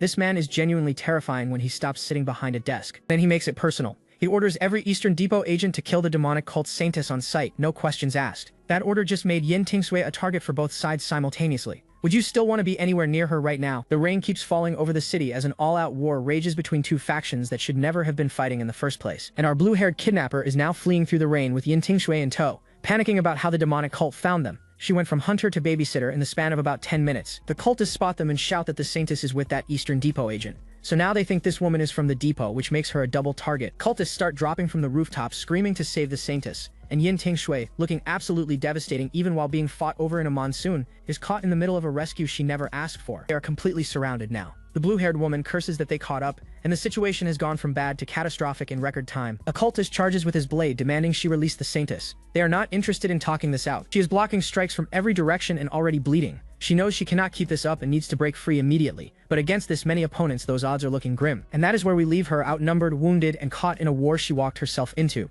Meanwhile, Chen Yi is probably somewhere dry, smiling about how perfectly this is all going. This man engineered a civil war, and the only person paying for it right now is the one who tried to mess with his plans. The Dragon Blade strike tears through the battlefield like a cyclone, and in this kind of chaos, precision goes out the window. A hooded cultist throws herself into the fight with claw weapons, screaming that nobody will take the Holy Maiden. These people would genuinely lay down their lives for Yin Tingshui without a second thought. The clash is savage, blades sparking through the downpour as neither side gives a single inch. But Yin Tingshui herself catches a blow meant for someone else, and the Saintess everyone is slaughtering each other over just became collateral damage in her own rescue. And the cultist who landed the hit realizes in absolute horror that they just struck their own Saintess by mistake. That might be the most catastrophic friendly fire we have seen in this entire manhwa. That moment of hesitation cost them everything. The blue-haired woman stands over the fallen cultist, and this fight is already decided. No mercy. No second chances. Just a quick end in the rain. Yin Tingshui stands there soaked and stunned, staring at the body of someone who died trying to save her. This girl keeps collecting casualties wherever she goes, and she's not even holding a weapon. The blue-haired woman grabs Yin Tingshui and pulls her along, because freezing up in a war zone is how you end up as the next body on the ground. They reach what looks like safer ground, but Eastern Depot soldiers are already posted up ahead. Someone calls out for Captain Min, and the situation is about to get a whole lot more complicated. The blue-haired woman asks Captain Min what is going on, and immediately one of the soldiers identifies Yin Tingshui as the demon sex Holy Maiden. So much for a quiet escape. And now the other agents are turning on Captain Min, accusing him of shielding the Saintess against the governor's direct orders. This man is getting prosecuted in the middle of a monsoon. The blue-haired woman had no clue about any orders, so the soldier lays it out plain. Governor Su's command is to kill the demon sex Holy Maiden on sight. No trial, no questions, just a sword through her chest. But then a voice cuts through the rain telling everyone to stop. And that smirk alone should tell you exactly who just walked into this situation. Chen Yi strolls onto the scene in his finest robes like the entire battlefield is his personal stage, calling out to Min Ning like they have a lunch reservation. The blue-haired woman, Captain Min, and Yin Tingshui all look at him, and you can physically feel the power dynamic rearrange itself. And Yin Tingshui, looking absolutely devastating even while drenched and desperate, immediately runs to the man who has been puppeteering her existence and begs him to save her. She is asking her jailer for shelter, and he is going to grant it because she is still his most valuable piece on the board. Remaining Eastern Depot soldiers demand to know who this newcomer is. They genuinely have no idea that the architect of this entire war just introduced himself. And Chen Yi answers that question with his blade. Dark energy rips through the air and the soldiers barely have time to process what is happening before it is already over. He stands there holding his sword overhead, looking mildly irritated, complaining about the noise. This man just committed open treason against the Eastern Depot, and his primary concern is that they were being too loud about it. Multiple agents are already face down on the pavement, and the last one standing points his blade at Chen Yi, screaming traitor. Bold words from someone running out of teammates. Captain Min brings his blade up, and this becomes a real duel. But pay close attention to the technique Chen Yi is about to pull out, because someone watching from the sidelines is going to lose their mind over it. Chen Yi launches a golden arc slash with enough range to cover an entire courtyard, declaring his opponent outmatched mid-swing. The sheer disrespect of announcing your victory before the attack even lands. Captain Min cannot process what just happened. The gap between their abilities is not a skill difference, it is an entirely separate weight class. Chen Yi grips his blade as golden energy spirals around him, and the sheer concentration of power building in that sword could flatten a city block. He declares that anyone who has seen the Holy Maiden will die, and the wave of golden destruction that follows turns that threat into an immediate reality. People are flying through the air like leaves. Captain Min, somehow still on his feet, accuses Chen Yi of being one of the demon sex remnants. Every faction keeps trying to label this man, and every single one gets it wrong. Captain Min goes all in, launching from the rooftops with a colossal blue energy slash aimed straight down. This is everything he has on one final desperate bet. Chen Yi fires back with dragon soars high, and you can see the exact frame where Captain Min's confidence evacuates his body. That face is pure, unfiltered regret. The resulting explosion swallows the entire block in golden fire. This was never going to be a contest, and Captain Min just found that out at the worst possible moment. And here is the payoff I told you to watch for. The blue-haired woman stares at the aftermath and realizes Chen Yi just used her dragon blade strike. He copied her signature technique and wielded it at a level she could never reach. This man does not just outplay you politically, he steals your martial arts identity while he is at it. Chen Yi strolls over with a soldier's body still airborne behind him and casually tells her to deliver the Holy Maiden to his residence. Bodies on the ground, Imperial agents destroyed, and he is handing out assignments like a shift supervisor after closing time. And then the real warning drops. If the Saintess is not at his place when he checks, she already knows what happens next. The blue-haired woman can only stare, because what leverage does she possibly have against someone like this? He walks off without a backward glance. In under 10 minutes, he dismantled an entire Eastern Depot unit, recovered his most important pawn, weaponized the woman who stole her, and used someone else's technique to do it. Be honest, is this genius or is this terrifying? Because I genuinely cannot tell anymore. Meanwhile, across the capital, cultist bodies are piling up near the palace gates. The war Chen Yi manufactured is chewing through both factions exactly as intended. The chaos is not limited to the streets. Inside the demonic cult itself, dark energy erupts as someone begs an elder to explain why they are being betrayed after years of loyal cooperation. The elder does not want dialogue. He has already decided that liars deserve death and comes swinging with a weapon that could split a mountain. The paranoia and distrust Chen Yi seeded into this organization has fully taken root. A blue energy slash the width of the entire hall rips downward between them. The demonic cult is not just losing a war on the outside, it is cannibalizing itself from within. And the blow connects. Chen Yi did not just start a war between two factions, he started wars inside each one simultaneously. Every player on this board is bleeding, and the only person with clean hands is the one who flipped the table. This man is operating on a level that should be studied in a textbook. The demonic cult elder is going absolutely feral, swinging that weapon down with everything he has, screaming about how he needs to kill this man to face the Supreme Saintess. The victim spits back that even if he dies here, the Eastern Depot will come for all of them. Brave words from a man currently getting his blood redecorated across the floor. The elder raises his weapon for the killing blow, and at this point you would think the man is finished. But then a blade comes out of nowhere and stops it cold. And guess who just decided to make his entrance? Chen Yi appears with his sword drawn, and the elder cannot believe what he is seeing. The elder stammers out Commander Chen's name like he just saw a ghost walk through the front door, which honestly is not that far from reality. And just like that, the power hierarchy in this room has completely rearranged itself. The elder who was just about to commit murder is now bowing at Chen Yi's feet, and Chen Yi greets Director Shu with a smile that could curdle milk, saying it has been a while. Keep that name in mind because the story Director Shu gets from here is very different from what actually happened. The blades clash in a flurry of strikes, and Chen Yi is not even remotely taking this seriously. The speed gap between these two is comical. Chen Yi grabs the elder's head and uses true chi injection, which is exactly as painful as it sounds. He is pumping raw energy directly into this man's body like he is overloading a battery. And the result is the kind of scream that makes everyone in a 5-block radius reconsider their life choices. The elder stumbles back asking why Chen Yi did this to him, and honestly the confusion on his face is almost pitiful. He genuinely thought they were on the same side. Someone reports that the plan has been carried out and all that remains is the Saintess. So the demonic cult's internal war was not organic chaos after all.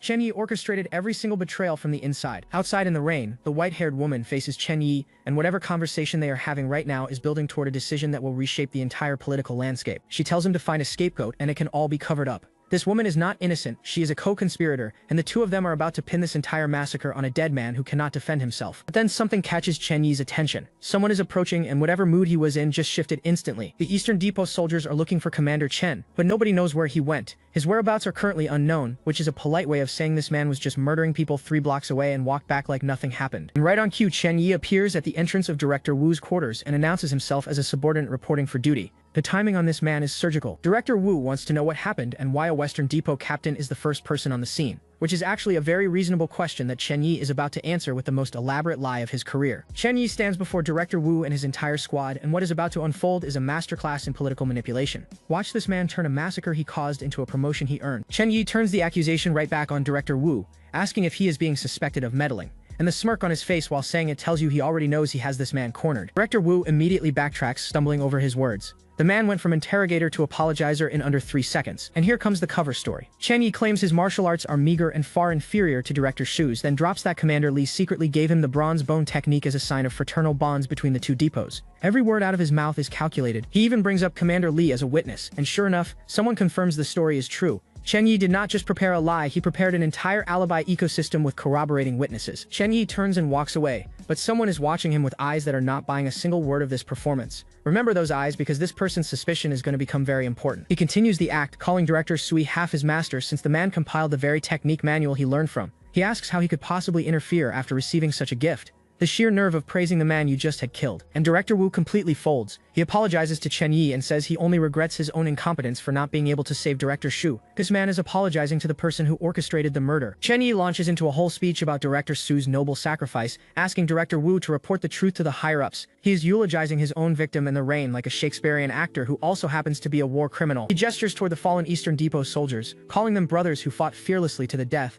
and asks that their contributions not be forgotten. These are the men he killed, and he is standing over their corpses delivering their memorial, and the rank and file are completely eating it up. They are calling Commander Chen righteous, saying he does not even take credit, just thinks about his comrades. The propaganda is working in real time, and it is genuinely unsettling to watch. Director Wu swears he will report the truth without holding anything back, and he will. He is going to tell the Empress Dowager exactly the story Chen Yi wrote for him, every fabricated word of it. Is this the most disgusting display of manipulation we have seen in this entire manhwa? Because I think it might be, but not everyone is drinking the Kool-Aid. Minuechi is watching from a distance, and her first question is the one nobody else is brave enough to ask. What is Commander Chen's true power? She remembers that golden energy blast from before, and wonders if he used the dragon-slaying saber technique, a family heirloom art. The fact that she is piecing this together means someone is finally looking at the evidence instead of the performance. She notices his movement technique does not match anything from the Genuine martial arts system. Something is fundamentally wrong about Chen Yi, and Minuechi is the only person in this story with both the brains and the courage to say it out loud. Keep an eye on her because this threat is not going away. And then she spots him across the courtyard. The man she was just thinking about is walking directly toward her. Chen Yi gets straight to the point and demands to know where she is. No greeting, no pretense. When this man wants something, social niceties evaporate. Minuechi, visibly shaking, tells him Yin Tingshui is inside and that she already pulled out the silver needles and applied ointment. She did exactly what she was told, and she is still terrified it was not enough. Chen Yi grabs her wrist and warns Minuechi to weigh her options carefully if she ever thinks about taking the Saintess away again. The grip on that hand is a promise, not a threat. Now here is where things go completely sideways. Chen Yi says the person he is protecting is not just the Princess of Xiang but also her sister. And Minuechi, red as a tomato, blurts out that she knows about his preferences and offers herself as a substitute. The energy in this scene just made an illegal U-turn. Chen Yi grabs her face and tells her they are going to enter the Violet Palace together, and the look on Minuechi's face says she has no idea what that means but is absolutely certain she should be concerned about it. And then he kisses her. No warning, no build-up, just pure overwhelming dominance. Minuechi's wide-open eye tells you she did not see this coming. He pulls back, tells her to go home and stop playing games, then walks away like he did not just short-circuit her entire nervous system. Minuechi is left sitting on the floor questioning every decision she has ever made. This man collects women the way normal people collect hobbies. Meanwhile, outside the capital, the Eastern Depot has set up a field camp to process the aftermath of the battle. The stars are out, and the body count is still climbing. Vice Director Song asks if all the bodies have been counted, and the sheet-covered forms lined up across this tent. Every fallen brother has been registered, and the report goes to the Empress Dowager tomorrow. Director Wu says he will engrave the Eastern Depot's sacrifice in his heart. Noble words, but the real killer is still walking free with a promotion pending. But then, Vice Director Song raises a concern that should make everyone very nervous. He worries there are still remnants of the demon cult out there. And here is the evidence. 21 bodies all died in the exact same location.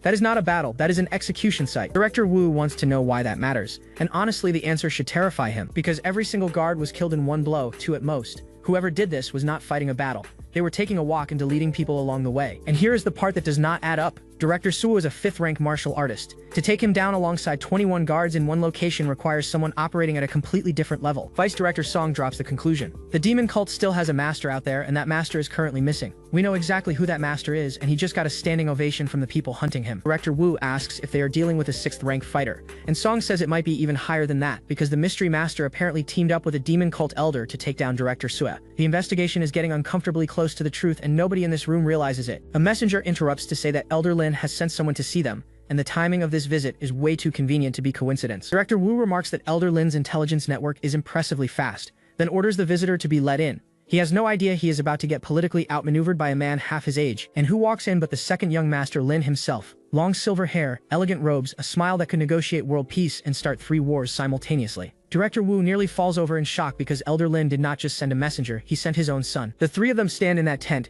and you can feel the political chess match beginning before anyone even opens their mouth. Young Master Lin takes his seat and explains that his father heard about the demon cult attack and sent him to inquire. The way he says inquire makes it clear this is not a question, it is an audit. Vice Director Song bows and says they already sent notification to the Lin mansion. These men are tripping over themselves to show respect, and young Master Lin has not even made his play yet. And there it is. Young Master Lin brings up the elephant in the room. The director position of the Eastern Depot is vacant. Do they have any interim candidates? This is not a casual question, this is the setup for a political installation. He says his father believes they should all consult beforehand and act with one heart, and ask for a recommendation. That smile right there is doing the heaviest lifting in this entire negotiation. Would you trust this face? Because Director Wu is about to. Director Wu suggests letting Vice Director Song temporarily act as director, which is actually the logical choice. But logic has never won a single round against Chen Yi's faction. Young Master Lin turns to Vice Director Song and asks for his thoughts, and the way he asks tells you he already knows exactly what the answer is going to be. Song waves his hands in panic, insisting he does not have the capability and would only disappoint the Imperial household. Whether this refusal is genuine or rehearsed, it opens the exact door that young Master Lin needs. And right on schedule, young Master Lin says since Song refuses, his father has another suggestion. A captain from the Western Depot named Chen Zunming, who made great contributions during the incident. There it is. The trap snaps shut. Chen Yi is about to get promoted to run the very organization he just gutted from the inside. Director Wu raises the only valid objection. There is only one Chiliarch position, and it currently belongs to Captain Min. If Chen gets promoted, what happens to her? And Vice Director Song, the man who just refused power for himself, immediately has the solution ready. Demote Chiliarch Min for abandoning her post, make her an overseer, and give the vacancy to Captain Chen. This plan was not thought up in the last 5 seconds. This was choreographed before anyone walked into this tent. They rationalize it by saying Captain Chen is trusted by Elder Lin, and it is only temporary anyway. Director Wu concedes that it is possible, and just like that, Chen Yi is about to become acting director of the Eastern Depot. The fox is officially running the henhouse. Young Master Lin takes a sip of tea with the quiet satisfaction of a man who just watched every domino fall exactly where he placed it. Whoever is pulling these strings, whether it is Chen Yi, Elder Lin, or both working together, they just completed a hostile takeover of the Eastern Depot without swinging a single sword. Back at Chen Yi's residence, we cut to the man himself carrying Yin Tingsui in his arms. She is unconscious, barely dressed, and completely at his mercy. The power dynamic in this image alone should be studied as a warning sign. Yin Tingsui opens her eyes, and the first thing she hears is his voice asking if she is awake. That is not a question born from concern. That is a predator confirming his prey is conscious. He asks her if she knows she was wrong, and the manhwa is absolutely not being subtle about the framing of this scene.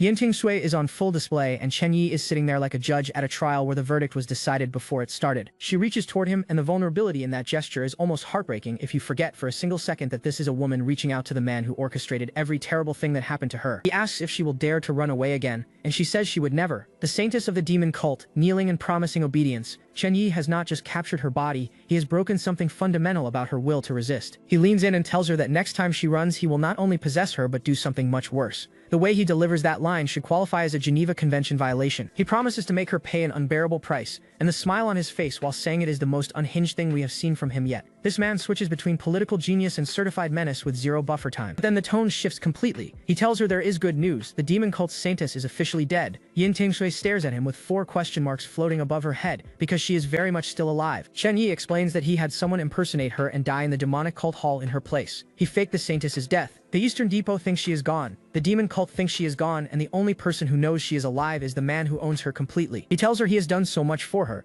and the twisted part is that from his perspective, he is telling the absolute truth. He saved her from execution, faked her death, and gave her a new identity. The cost is just her freedom, her dignity, and her entire future. Now the bill comes due. He asks if it is time she repaid him, and the manhwa is cranking the fan service up to maximum, because Chen Yi is giving the audience a full anatomy lesson while doing it. The audacity of this man to look like that while being this morally bankrupt. Yin Tingshui's face is flushed completely red, caught between resistance and surrender, and the audience is being served an absolutely unreasonable amount of visual content right now. He tells her he is not leaving tonight and will rest right here with her. And at this point the manhwa has fully committed to feeding the audience every single thing they came here for. Chen Yi has won every political battle, every physical fight, and apparently every other kind of conquest too. And that is where we leave things. Chen Yi has taken over the Eastern Depot, eliminated his political enemies, faked the Saintess's death, kissed Min Yueqi into a coma, and is now claiming his reward from Yin Tingshui. In one single episode, this man conquered an entire government agency and 2 women. If you are not terrified of Chen Yi by now, you have not been paying attention. Chen Yi is wasting absolutely zero time collecting what he believes he is owed, telling Yin Tingshui she must serve him well. This man just conquered the Eastern Depot and is now conquering the bedroom, and Yin Tingshui notices something that completely rewrites her understanding of this man.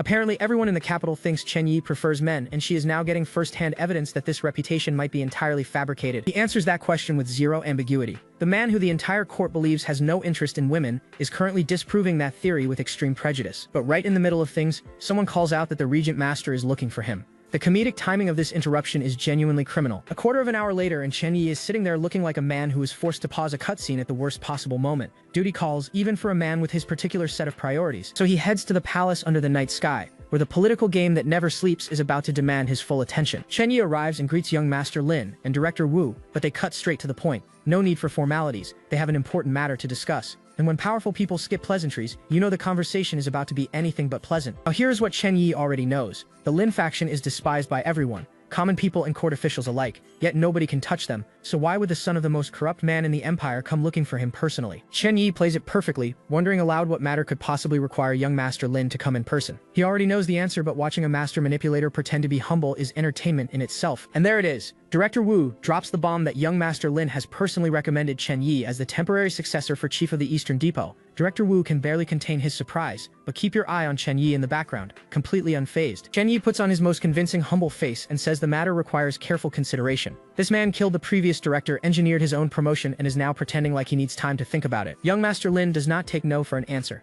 He hands over a formal invitation and says refusing will displease his father. That smile while delivering what is essentially a thinly veiled threat is doing some incredibly heavy diplomatic lifting right now. He tells Chen Yi that he is the most suitable candidate and that most people never get this opportunity. The pressure is simultaneously gracious and suffocating, which is peak Lin faction negotiation technique. He sweetens the deal by saying that with Chen Yi in charge of the Eastern Depot, his father can rest easy and focus on spiritual cultivation. Translation: we want a puppet, and you are the prettiest puppet we could find. And Chen Yi sees the trap for exactly what it is. The Lin faction is determined to bind him even deeper into their web. Accept, and he becomes their tool. Refuse, and he becomes their enemy. Neither option is survivable long-term. Young Master Lin reminds him that his father has always looked after Chen Yi and hopes he will not refuse again. That smile is doing more threatening than most people can accomplish with a drawn sword. Would you trust this face? Genuinely, I want an answer. And just like that, young Master Lin bids farewell and exits, leaving the decision hanging in the air like a guillotine blade with a timer on it. Chen Yi stares at that invitation card in his hand and thinks to himself that there is no escaping this one. He has been checkmated by a family that does not even know he is playing a completely different game than they are. But before Chen Yi can process that, Director Wu says he also has something to give him. And whatever this is, remember that Director Wu does not hand out gifts without expecting returns. It is a martial arts manual called the Kangshan Fist, one of the 2 great fist cultivation techniques in the entire world, ranked alongside the legendary Taishi Fist. This is not a casual gift. This is a game-changing power boost. Chen Yi immediately recognizes the name and asks where on earth this came from. The fact that his composure actually cracks for a moment tells you exactly how significant this manual is. And here is what rattles him even more. According to the original game timeline, this manual should not appear until a major mid-game event called Chaos and Martial Arts in the World. The fact that it showed up early means the story is deviating from what Chen Yi expected, and that is deeply unsettling for a man who relies on knowing the future. Director Wu explains that old Master Min entrusted this manual to him for safekeeping, to be given to a worthy person, and apparently Chen Yi fits that description. Whether or not Chen Yi deserves to be called worthy is a debate this manhwa is not prepared to have. Chen Yi graciously accepts and thanks the chief. 2 major acquisitions in one meeting, a promotion and a legendary martial arts technique. Not bad for a man who was in bed 15 minutes ago. But then Director Wu casually mentions that today the Music Academy is inventorying the female relatives of the Guo Prince's mansion. And Chen Yi's blood goes cold, because if they dig too deep, the fact that he secretly took the Guo Prince's daughter will be exposed. This threat is going to matter a lot, so keep it in mind. Half an hour later, Chen Yi arrives at the Music Academy to do some very urgent damage control. And who does he run into but a familiar blue-haired figure calling out to him? This is someone Chen Yi clearly did not expect to find here. Chen Yi asks her directly, "Yan Ning, what are you doing here?" The suspicion in his voice is completely justified because this girl should not be working at a place like this. Yan Ning snaps to attention and reports that she was helping to check the list and is already finished. She is being incredibly professional about what is clearly a deeply humiliating assignment. Chen Yi cannot help himself and comments that he never expected the warm-hearted young Master Yan to be doing this kind of work. He knows exactly why she is here, and he is going to make her say it out loud. Yan Ning's composure shatters immediately, begging him not to humiliate her. And then Chen Yi fires the real question, asking if she is doing all of this for her sister. He already knows the answer, he just wants to watch her admit it. Yan Ning breaks down and offers him a deal. Let her and her sister go, and despite being demoted, she will make things convenient for him in the future. Chen Yi looks down at her and says those words that crush every negotiation. Still not convenient enough, and the system pings in the background. Negative emotion from Yan Ning just netted Chen Yi 3 years of vital energy, bringing his total to 143 years. This man literally farms emotional suffering like a resource, and now he is doing math in his head. He could dump all 143 years of vital energy into the Kangshan Fist for instant mastery, or he could save it for 7 years and use it for dual cultivation instead. The fact that he is running a cost-benefit analysis between martial arts supremacy and romance options is the most gamer protagonist behavior I have ever seen. He shifts the conversation and brings up the prayer ceremony happening in about 10 days. Yan Ning fires back that she knows about it better than he does and warns him not to try using it to threaten her. This girl has some fight left in her after all. Chen Yi leans in close and tells her she is going to be disappointed. The proximity alone should be classified as psychological warfare, and then he just kisses her. This man was in bed with Yin Tingsui less than an hour ago, negotiated a political promotion 20 minutes ago, and is now kissing a completely different woman against a wall at the music academy. Chen Yi's stamina is not just physical, it is emotional and logistical. Yan Ning manages to push him off, panicking that there are people nearby. She went from bargaining for freedom to worrying about witnesses in record time. Her priorities have been completely scrambled. But Chen Yi is not done. He asks her how much she knows about her grandfather's Kangshan Fist, and the casual way he drops that name is designed to make her brain short-circuit. Yan Ning's eyes go wide, and she demands to know how he knows about her grandfather's martial art. That secret was supposed to stay within the family, and here is this man tossing it around like common knowledge. Chen Yi tells her he has it right here, just holds his hand out like he is offering directions, not dropping a family heirloom that was never supposed to leave her bloodline. Yan Ning explodes. She says that is impossible because her grandfather never even passed it down to her own father. The idea that some outsider has the family's greatest technique when the actual family members do not is breaking her mind in real time. Chen Yi simply holds up the book and says seeing is believing. The confidence of this man while casually flexing someone else's ancestral treasure is on a completely different level, and the realization hits her like a truck. It is actually real. Her grandfather's legacy, the technique her family thought was lost forever, is in the hands of the man who just kissed her without permission. Chen Yi now owns her family's past, and is about to leverage it for her future. A few hours pass, and the sun is now high in the sky. But the scheming in this manhwa does not stop for daylight. Yan Ning has come home to fill in her older sister on everything, and the pink-haired beauty is shocked to hear that Chen Yi wants both of them to enter the Purple Palace. This family cannot catch a single break. Yan Ning adds the real kicker. Chen Yi also has their grandfather's Kangshan Fist manual, the one technique that could restore their family's former glory, and it is locked behind a man who treats people like chess pieces. The elder sister turns to Yan Ning with visible heartbreak and asks her directly, "Do you really want to sacrifice yourself to him?" And the weight of that question fills the entire room. Yan Ning explains her logic. If she approaches Chen Yi on her own terms and plays along willingly, she retains some leverage, but if she waits until he forces the issue, they will have zero room to maneuver. Her sister begs her not to destroy herself in the process. Yan Ning looks at her sister with absolute certainty and says she knows what she is doing. Those blue eyes hold more resolve than most warriors show on a battlefield. She declares that as long as she can protect her sister, she is willing to sacrifice herself. And honestly, in a story full of morally bankrupt schemers, Yan Ning's loyalty to her family might be the most genuinely noble thing we have seen. Yan Ning walks out the door and her sister can only watch her leave while blaming herself for being useless. The emotional devastation in this room is suffocating. But hold on, before the tears even dry, a new voice enters the room, calling it a beautiful display of sisterly love. And the tone is not sympathetic, it is calculating. This conversation is about to take a very dark turn. The old woman is from Wyong House, and she reminds the pink-haired sister that she once sent a message to the old master about the West Factory's commander wanting to cooperate. These people have been tracking Chen Yi's rise for a while. The sister lays out the political landscape. Now that Director Su is dead, Minister Lin has no one to use, and Chen Yi is set in stone to become the acting chief. She has been paying very close attention to the power shifts. She tells the old woman to pass along a message that Wyong House is interested in befriending Commander Chen. The old woman immediately asks what kind of gift they will prepare for this alliance. And this is where things start to feel extremely transactional. The old woman smiles and reminds her that she is the top courtesan of 100 Flowers House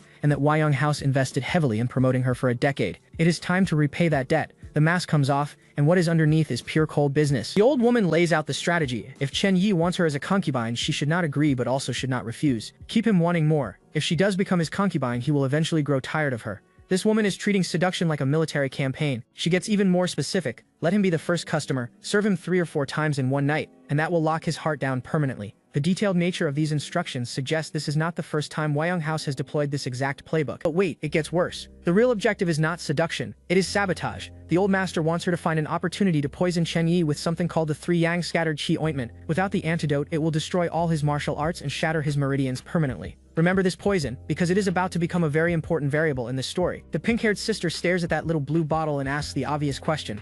How exactly is she supposed to get close enough to poison a man who can kill 6th-rank fighters? The old woman says she should carry the poison on her body and apply it during a moment of extreme vulnerability. The look on the sister's face tells you she understands exactly what kind of moment that means. This entire plan is designed around using intimacy as a weapon, and the sheer villainy of Wayang House is genuinely impressive. Meanwhile, at the Lin residence, the other faction running this empire is having their own conversation about Chen Yi. Everybody wants a piece of this man, and not all of those pieces are friendly. Elder Lin himself is deep in spiritual cultivation, looking every bit the wise patriarch. But do not let the meditation pose fool you. This man orchestrates political assassinations between breathing exercises. Young Master Lin asks his father directly. He still does not understand why Elder Lin cares so much about Chen Yi specifically. It is a fair question, and the answer is about to rewrite everything we thought we knew about the power dynamics at play. Elder Lin reveals that the Empress Dowager herself is going to summon Chen Yi today. That is not a casual meeting request. When the most powerful woman in the empire calls you personally, the stakes are life and death. Young Master Lin points out that the Empress Dowager rarely summons court officials for private audiences, so why would she want to meet with Chen Yi alone? The question hangs in the air, and the answer is far darker than anyone in this room suspects. Elder Lin drops the backstory.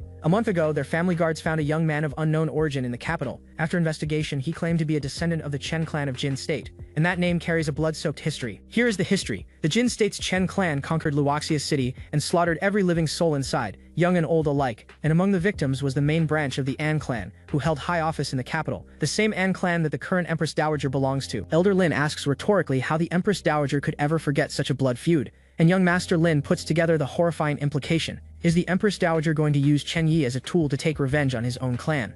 The pieces are all falling into place, and none of them are falling in Chen Yi's favor. Young Master Lin raises the obvious objection. There are millions of people with the Chen surname. Is he really from that specific clan? And Elder Lin delivers the most chillingly pragmatic line of this entire episode. It does not matter if he is or not. As long as the Empress Dowager believes he is, he is. And with that, we move to the Imperial Palace itself, the biggest arena in this entire political battlefield. Chen Yi is walking into the lion's den, and he does not even know just how many lions are inside. A court eunuch announces that Commander Chen Yi of the West Factory requests an audience. The reply comes back immediately. Granted. No delays, no waiting. The Empress has been expecting him. The eunuch leads Chen Yi inside, and our boy looks entirely composed, walking like he owns the place. But he is about to meet someone who actually does. Chen Yi enters the throne room and immediately bows, greeting the Grand Empress Dowager with full protocol. And then she wastes no time. Minister Lin has recommended him for the position of acting East Factory Chief. Does he have the ability to handle it? Chen Yi delivers the perfect response, pledging to do his best and saying he only wishes to share the burden of the monarch and mother. The man could sell ice to a blizzard, and here she is. Empress Dowager Anne, seated on the throne in full imperial regalia, looking every bit as dangerous as everyone warned us she would be. She compliments his answer, says his loyalty is reassuring, but then adds a single word that changes everything. She reveals that Director Wu intercepted a memorial about Chen Yi. Apparently it says he took a maid from the Prince of Xiang's residence, and the way she raises this topic is not anger, it is curiosity. Specifically the kind of curiosity that precedes a trap. Chen Yi immediately raises the memorial to explain himself. He is not running from the accusation, he is confronting it head-on. But the Empress Dowager is not interested in excuses. She asks the strangest possible question. Did he take the maid as his legal wife or his concubine? Why would the Empress Dowager care about that specific detail? Chen Yi is clearly wondering the same thing. Chen Yi starts to say there might be some misunderstanding, but you can tell his instincts are screaming that something about this line of questioning is deeply off. The Empress is probing for something very specific. Chen Yi's internal alarm bells are ringing. Why would the Empress Dowager of all people care about whether his woman is a wife or a concubine? That is not a question born from protocol. That is a question born from a specific plan that needs a specific answer. He answers that the maid is a concubine, and the Empress Dowager lights up. A concubine is perfect, she says, because she has other plans for his legal wife position. Let that sink in. The most powerful woman in the empire just told Chen Yi she is going to pick his wife for him. As the eunuch tells him to thank Her Majesty quickly, Chen Yi's mind is racing. He has never seen this part of the story before. Could this be a hidden storyline from the original game that he never encountered? For the first time, Chen Yi is playing without a walkthrough. He bows deeply and thanks the Empress for her great favor. On the outside, perfectly grateful. On the inside, frantically calculating what kind of marriage arrangement could be worth the personal attention of the Empress Dowager. The Empress praises his loyalty and piety, then tells him to go to the medicinal kitchen to drink his medicine before leaving. Medicine? What medicine? Nobody mentioned medicine. And yet Chen Yi accepts without question because you do not argue with an empress. As the eunuch leads him to the medicinal kitchen, Chen Yi is deeply suspicious. Go drink medicine? What kind of medicine? What game is the Empress Dowager actually playing here? And honestly, the answer to that question is something nobody in this story is prepared for. And now the curtain pulls back on the Empress Dowager's true intentions. She is not nurturing Chen Yi. She is raising the son of her enemy specifically so that one day he can be forced to personally exterminate his own clan. This is not politics. This is vengeance refined into art form, and her philosophy is even more twisted than the plan. She believes killing the body is not enough. You cannot kill the spirit. Only total humiliation can truly satisfy her revenge. This woman has been nursing this grudge for decades, and she has had plenty of time to make it creative. Here is the final piece. The Chen clan's main branch has an only daughter. If she marries that daughter to Chen Yi, they would technically become siblings, which is a catastrophic violation of ethics and filial duty. She is going to weaponize marriage itself as an instrument of destruction. This might be the single most diabolical revenge scheme in this entire manhwa. The eunuch summarizes the Empress's will. Your Chen clan exterminated our An clan's main branch, so we will not only exterminate your entire clan but destroy your morals and ethics in the process. Chen Yi walked into this palace thinking he was playing everyone, but the Empress Dowager has been playing a game that started before he was even born, and our boy has absolutely no idea what is coming for him. Back at the Imperial Palace, someone calls out for the Empress Dowager, and she is not in a pleasant mood. Her personal enforcer appears, a woman known as the Nameless Second, and she is a second-rank grandmaster. Keep your eye on this one, because she is about to matter a whole lot more than you think. The Empress asks if anything has been discovered about the death of Xu Yu. She wants answers, and she wants them yesterday. The Nameless Second reports that the Magpie informants traced the rumors about Xu Yu colluding with the demonic cult straight back to Huayong Tower. So the same faction that wanted to send a honey trap to Chen Yi is also playing information warfare. And the Empress Dowager is absolutely livid. She declares that Huayong Tower has been tolerated for far too long, and now they dare to harm her directorate of ceremonial. This woman does not forgive, and she certainly does not forget. She orders a full strike against Huayong Tower and a complete purge of their informants. The Nameless Second bows and accepts without hesitation. When the Empress says purge, she means scorched earth. The Empress Dowager turns and strides through her throne room alone, demanding everything be cleaned thoroughly. This woman is about to dismantle an entire organization before lunch. Meanwhile, in the medicinal kitchen, a bowl of mysterious broth is being offered to our protagonist. Commander Chen, come drink your medicine, they tell him. Chen Yi stares into the bowl and immediately starts questioning what kind of medicinal broth this actually is. And honestly, given everything we learned about the Empress Dowager's true intentions last episode, he has every right to be suspicious. The eunuch flashes the most untrustworthy smile imaginable and tells him it is a great tonic, drink it quickly.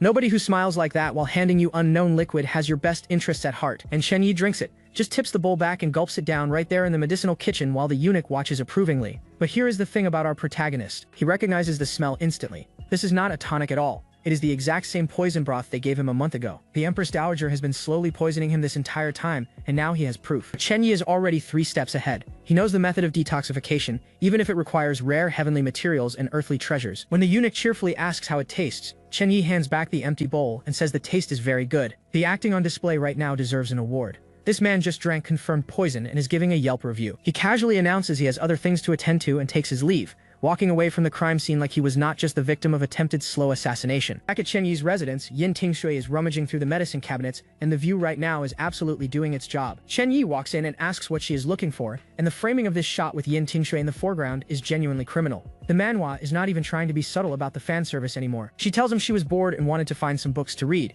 Chen Yi looks at her like reading is absolutely not what he had in mind for the evening, and then he pins her against the cabinet and asks if she wants him to keep her company. This man went from drinking poison to flirting in under 5 minutes. His ability to compartmentalize is genuinely terrifying. Yin Tingshui blushes and tells him no, but the way she says it with that look on her face is sending the complete opposite message. He tells her it is fine because she will be keeping him company for the rest of her life anyway. And that line combined with where his hand is right now is making this scene feel like it should cost money to watch. The mood gets interrupted when a servant announces that Yan Ming is requesting an audience. Chen Yi and Yin Tingshui pull apart, and a brand new player has just entered the field. Chen Yi repeats the name with genuine surprise. Yan Ming? Coming to find him of her own accord? He is thinking she would actually come to him on her own initiative. This was not part of his script, and anything unscripted in this world is either an opportunity or a trap. Yan Ming spots him and calls out Commander, and Chen Yi steps out to meet her. Now remember, this is the girl that Huayong Tower sent to get close to him. The question is whether Chen Yi knows that too. Chen Yi wastes no time. He tells her people only visit when they have business, so what exactly does she want? Straight to the point, no pleasantries. Yan Ming delivers the news. Huayong Tower has agreed to the cooperation.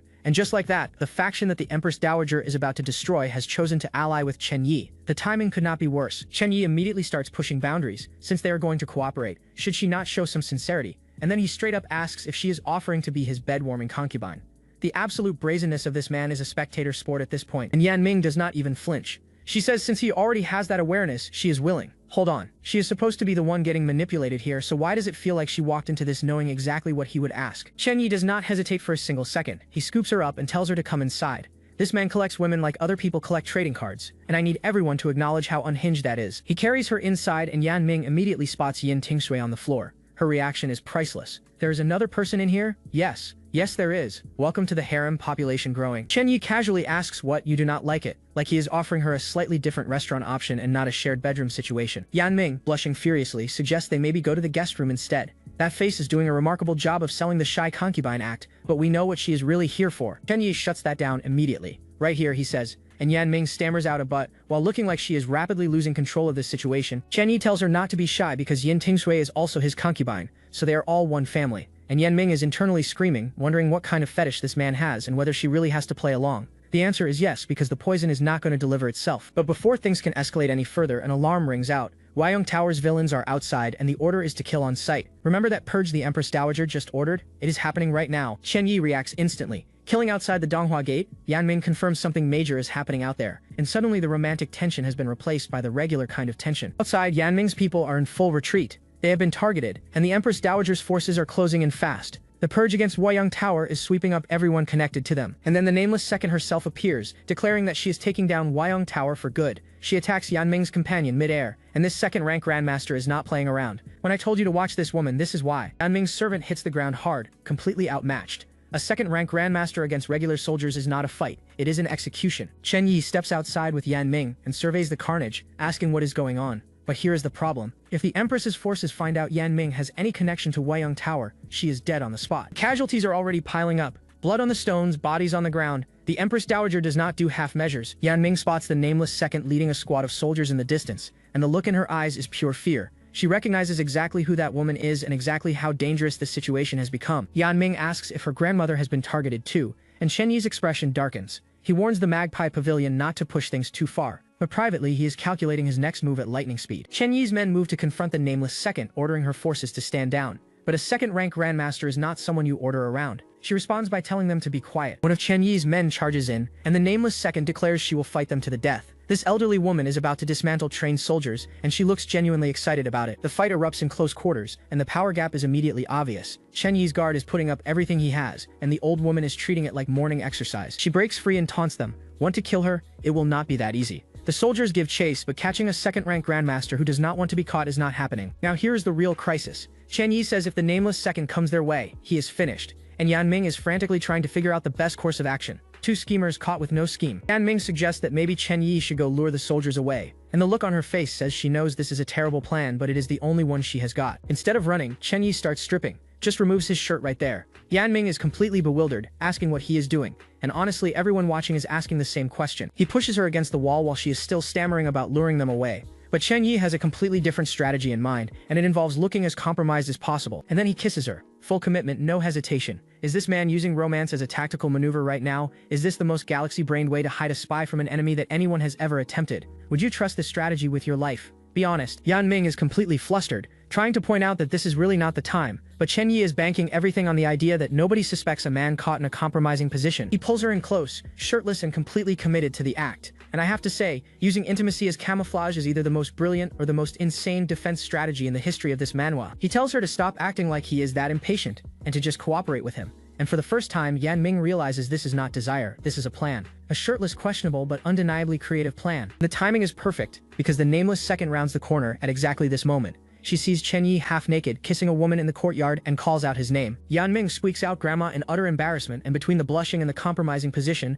this is selling the act perfectly. The nameless second walked into exactly the scene Chen Yi wanted her to see. Chen Yi quickly throws his clothes back on while the nameless second accuses him of secretly hiding a villain. Her suspicion is laser-focused, and one wrong answer here means both Chen Yi and Yan Ming are in mortal danger. Chen Yi puts on his most innocent face, wraps his arm around Yan Ming, and introduces her as his new concubine. The sheer audacity of this lie, delivered with a straight face to a second-rank grandmaster who could kill him, is performance art. Nameless second is not buying it on words alone. She says she can tell if someone is a villain just by touching them and orders Yan Ming to come over. Chen Yi tells her to go. This is the moment of truth. Yan Ming approaches the grandmaster and silently prays for safety as the old woman grabs her. One spark of cultivation energy detected, and this entire performance collapses. Everything rides on this single touch. The nameless second releases her and declares that Yan Ming has no cultivation base at all. She really is not a person from Wyong Tower, and just like that, Chen Yi's insane strategy actually works. Sometimes the best disguise is no disguise at all. The old woman warns Chen Yi that there has been a disturbance outside Donghua Gate and he should be serving the Empress instead of seeking pleasure. She threatens to hold the West Factory accountable if anything goes wrong.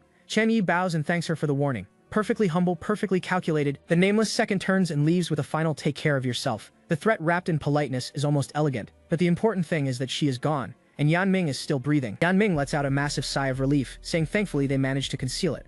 And honestly, that entire sequence of events was the most creative use of a shirtless scene I have ever witnessed in any manhwa. Tactical kissing should be a recognized martial art, but wait, something is very wrong. Yan Ming's legs start trembling, and she is clearly in distress. The relief lasted approximately 3 seconds before a new problem showed up. Chen Yi notices immediately and rushes to her side, asking what is wrong.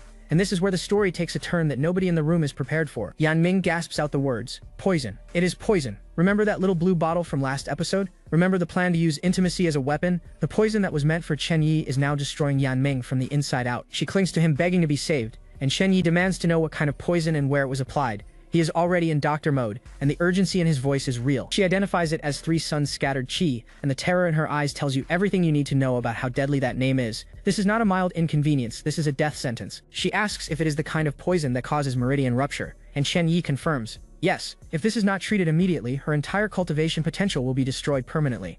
Not that she has any, but the physical damage alone could kill her. Chen Yi presses harder. Where exactly was the poison applied? And the answer to this question is about to make this the most uncomfortable rescue mission in this entire story. Yan Ming can barely get the words out, face completely red, pointing downward and stammering, "Down there." The poison was applied exactly where Wyong Tower's old woman told her to put it, on the part of her body meant to make contact during intimacy. This is simultaneously tragic and unbelievably awkward. Chen Yi stares at her and the full picture clicks into place. She was not just a concubine candidate, she was a walking weapon. The poison was designed to transfer to him during their most intimate moment, and now it is eating her alive instead. She is clinging to him desperately, begging to be saved. And despite the fact that this woman literally came here to poison him, Chen Yi does not hesitate. He carries her inside to treat it. Back inside, with Yin Tingsui watching from the side, Chen Yi cleans the poison ointment with fresh water. 2 concubines in one room, one nearly dying from her own assassination tool. This is the most chaotic household in the entire empire. He produces an elixir that can relieve the spread of the poisonous qi and offers it to her. The man she came to kill is now the only one who can save her life. The irony of this situation could power a small city. Yan Ming takes the elixir with tears of gratitude, thanking him over and over.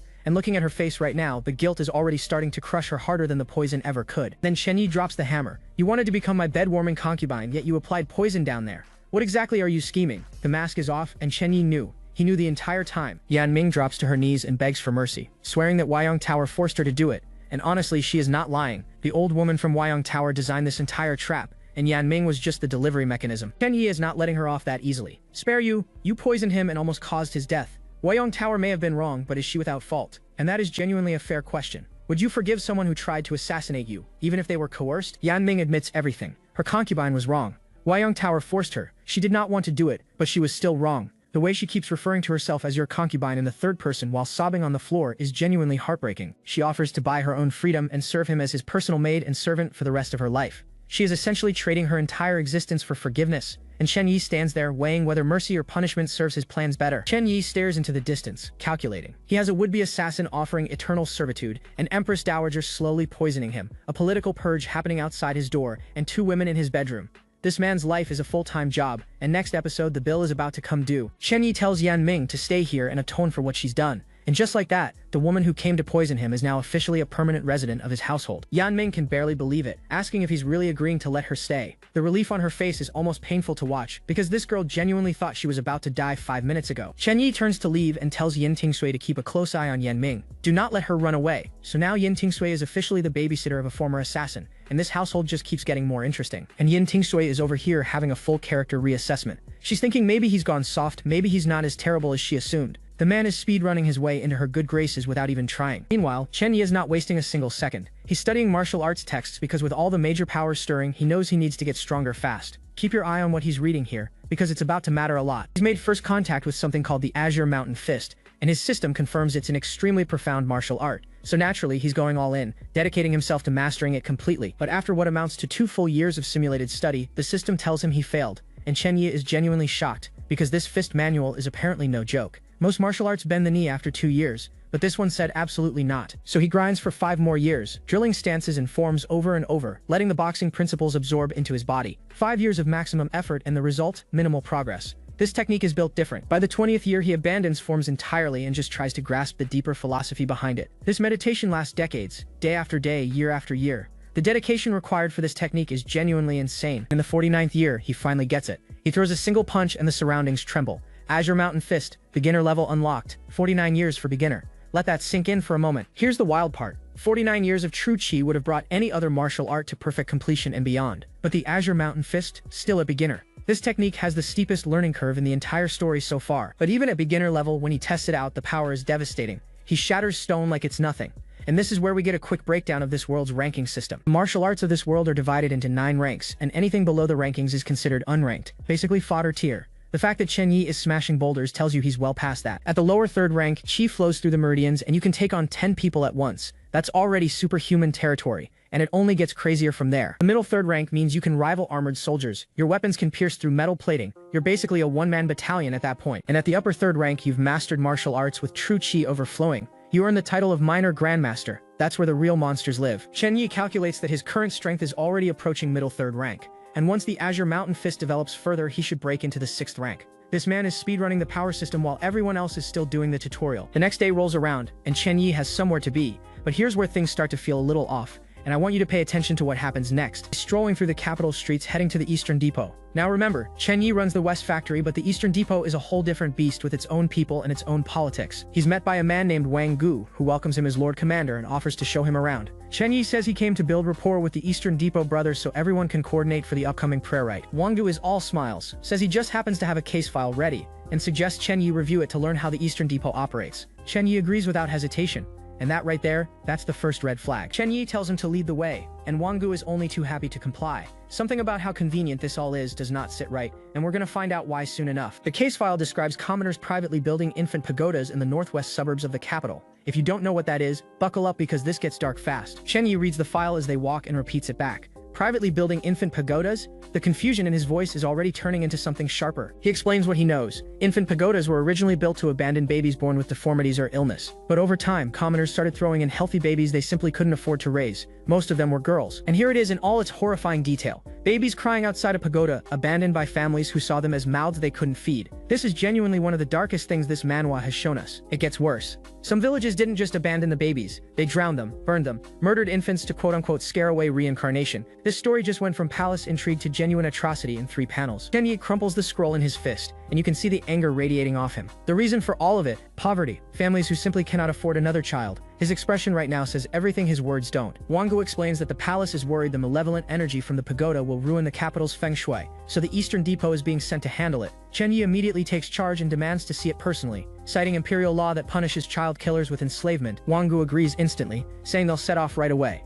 And that little smile on his face right there, they ride out with a full escort of embroidered uniformed guards. Chen Yi at the front, Wang Gu beside him, soldiers trailing behind. It looks official and organized, which is exactly what it's supposed to look like. Chen Yi questions why they need so many guards just to deal with one infant pagoda. Wang Gu explains that corrupt officials have pushed commoners to the point of revolt, so extra manpower is just a precaution. The explanation sounds reasonable enough, but Chen Yi is already doing the math in his head. And then the pagoda comes into view, and it is surrounded by ghostly blue spirits. The malevolent energy pouring off this thing is visible to the naked eye. Whatever happened inside those walls left spiritual scars on the very air around it. The riders approach and the sheer scale of this structure becomes clear. This isn't some small abandoned building. This is a multi-story tower leaking supernatural resentment, and they're about to walk right into it. They arrive and Wang Gu tells Chen Yi to dismount. But something is already nagging at Chen Yi's instincts. He's looking at this situation and the pieces aren't quite fitting together. Instead of dismounting like a good little soldier, Chen Yi draws his blade and orders everyone arrested. Find who built the pagoda, find the accomplices, escort them all to the capital. He's not here to investigate, he's here to deliver justice. But Wang Gu is still on his horse,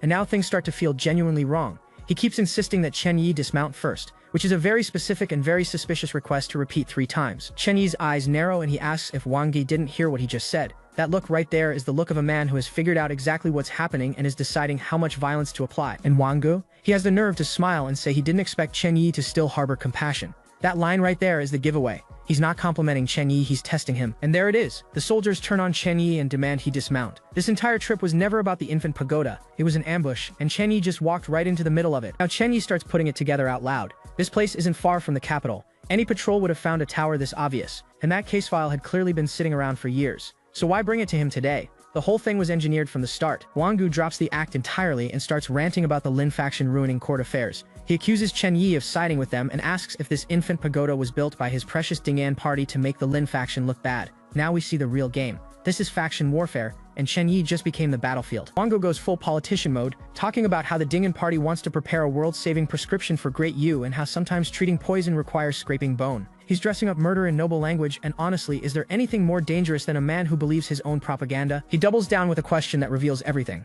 If it weren't for the Lin faction's chaos, why would common people have to kill their own infants? He's using dead babies as political ammunition, and the look in his eyes says he's fully prepared to add Chen Yi to the body count. And that's when Chen Yi decides the conversation is over. He draws his sword and unleashes a chi slash that tears the ground apart. Wango's horse rears back in panic as he screams for Chen Yi to dismount. But it's way too late for demands now. He had his chance to walk away, and he chose treason instead. The soldiers charge in from all sides, swords drawn. It's a full coordinated attack, and Chen Yi is completely outnumbered. Would you bet on the one man or the entire squad? Because I know my answer. Chen Yi cuts through the first attacker before the man even finishes his charge. One swing, one kill, no hesitation. The Azure Mountain Fist wasn't the only thing he's been sharpening. Wangu watches one of his men go down instantly and the panic sets in. He screams for everyone to attack at once because he just realized that Chen Yi is not the easy target he was advertised as. The remaining soldiers come flying and screaming about Lin faction traitors. They're throwing everything they have at one man, convinced that sheer numbers will do the job. Chen Yi mutters one word, and then unleashes a wall of golden flames that engulfs the attackers whole. One word,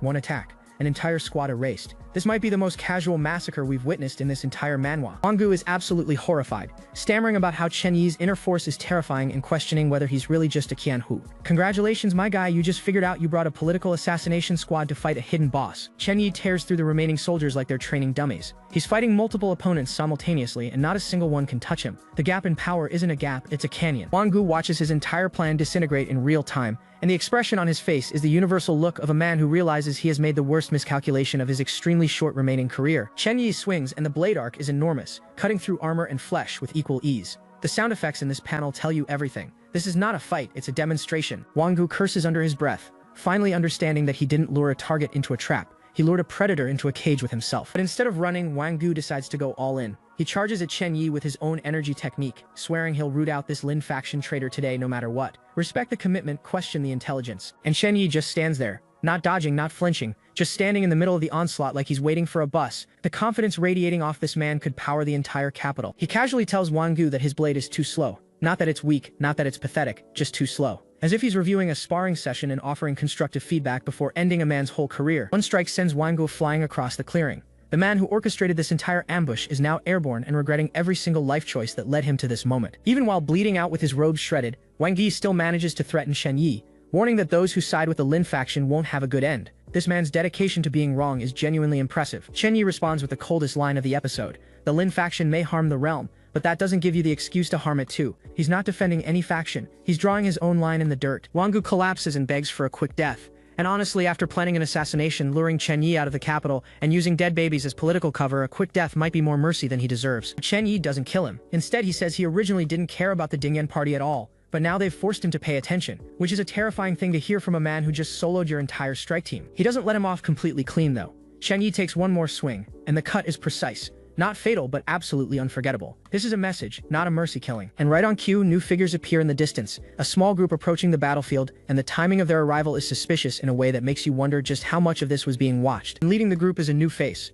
Blue hair, sharp outfit, and an expression of genuine surprise at the scene in front of her. She was clearly not expecting to walk into a bloodbath today. She sees Chen Yi standing casually among fallen soldiers, sword dripping blood, surrounded by the aftermath of what can only be described as a one-sided demolition. And he's not even breathing hard. Wang Yi stares at the bloody blade pointed at him and gets Chen Yi's warning delivered one more time. The Ding'an party started this fight, and now Chen Yi has every reason to finish it. Then in the most composed power move possible, Chen Yi sheaths his sword and offers to have someone stop Wangu's bleeding, apply medicine, and send him back to the capital. He just beat this man half to death and is now offering first aid. The disrespect is surgical. He tells Wangu he's sparing his life, but only so he can go back and deliver a message to the Ding'an party and Prince Jing personally. Explain exactly what happened here today. Chen Yi is turning this man into a living warning letter. Wangu, even from the ground, still has the defiance to threaten him back. You can kill me but not Prince Jing. Even the entire Eastern Depot couldn't control the Ding'an party. Give this man credit for keeping that energy while bleeding out. Chen Yi drops the hardest line of this entire series so far. Those the Eastern Depot dares not kill, he will kill. Matters the Eastern Depot dares not handle, he will handle. He just declared himself above the entire intelligence apparatus of the Empire. The absolute audacity of this man. He calls out to the blue-haired newcomer by name, Min Ning. So he knows her, and apparently she was supposed to be here.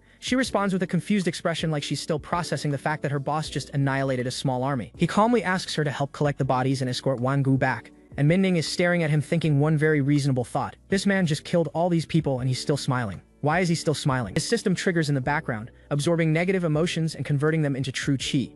Meanwhile, Chen Yi casually explains to Minning that Wangu and the others were deliberately allowing the infant tower to exist for political gain. They weren't here to save babies, they were using dead children as chess pieces. Chen Yi orders all children rescued from the tower and sent to a nursery, and every ringleader who built it arrested with no exceptions. His soldiers respond with immediate loyalty. Whatever they just witnessed has solidified their faith in this man completely, and Minning stands there watching all of this unfold, and a thought crosses her mind that we've heard before from another woman in this story. Is he actually not that bad? Chen Yi keeps collecting people who showed up expecting a villain and found something far more complicated. Chen Yi walks up to Minning and hands her a book, saying it's a reward for arriving on time. She asks why, and honestly, so should you, because Chen Yi never does anything without a reason, and whatever is in that book is going to change things in ways we haven't even begun to see yet. Minning actually tries to refuse the book, saying she has no way to repay him and would rather trade for it properly later. And Chen Yi is genuinely impressed. He's thinking this woman actually has self-respect. In a world full of schemers and backstabbers, that alone makes her stand out. Several hours pass, and the scene shifts back to Chen Yi's residence under a gorgeous full moon. Chen Yi strolls back home like he didn't just single-handedly dismantle a political assassination plot, casually announcing he's back. He walks into his bedroom and finds Yin Tingshui sitting up on the bed, asking how she slept. Keep in mind, this is the mystical fox spirit he's been harboring, and Yin Tingshui looks absolutely radiant as she tells him the sleep was wonderful, and that she even had a dream. Remember this detail about the dream because it matters more than you think. She describes the dream to him. She saw Chen Yi walking with a one-armed woman, and the two of them were arguing. Now that is a very specific vision for a random dream. She continues saying the woman in her dream insisted on taking her away, and that she harbors deep hatred for Chen Yi. Yin Tingshui's dreams have been prophetic before, so this is essentially a warning. She asks him if he knows who this woman is, claiming her dreams are always accurate. And without hesitation, Chen Yi identifies her. Yin Tingshu connects the dots immediately. Yin Sword Mountain, the sword armor herself, Zhou Yitang, rank number 9 on the entire martial ranking. That is not someone you want as an enemy. But here is the adorable part. Yin Tingshui asks how he knows another woman, and then catches herself feeling uncomfortable about it. She is 100% jealous and has zero idea why. Chen Yi gently pats her head and explains that he knows Zhou Yitang, but she doesn't necessarily know him yet. And Yin Tingshui just melts under his hand with a quiet acceptance that is doing things to my heart. He tells her to rest and recover from her injuries, promising he won't bully her during this time.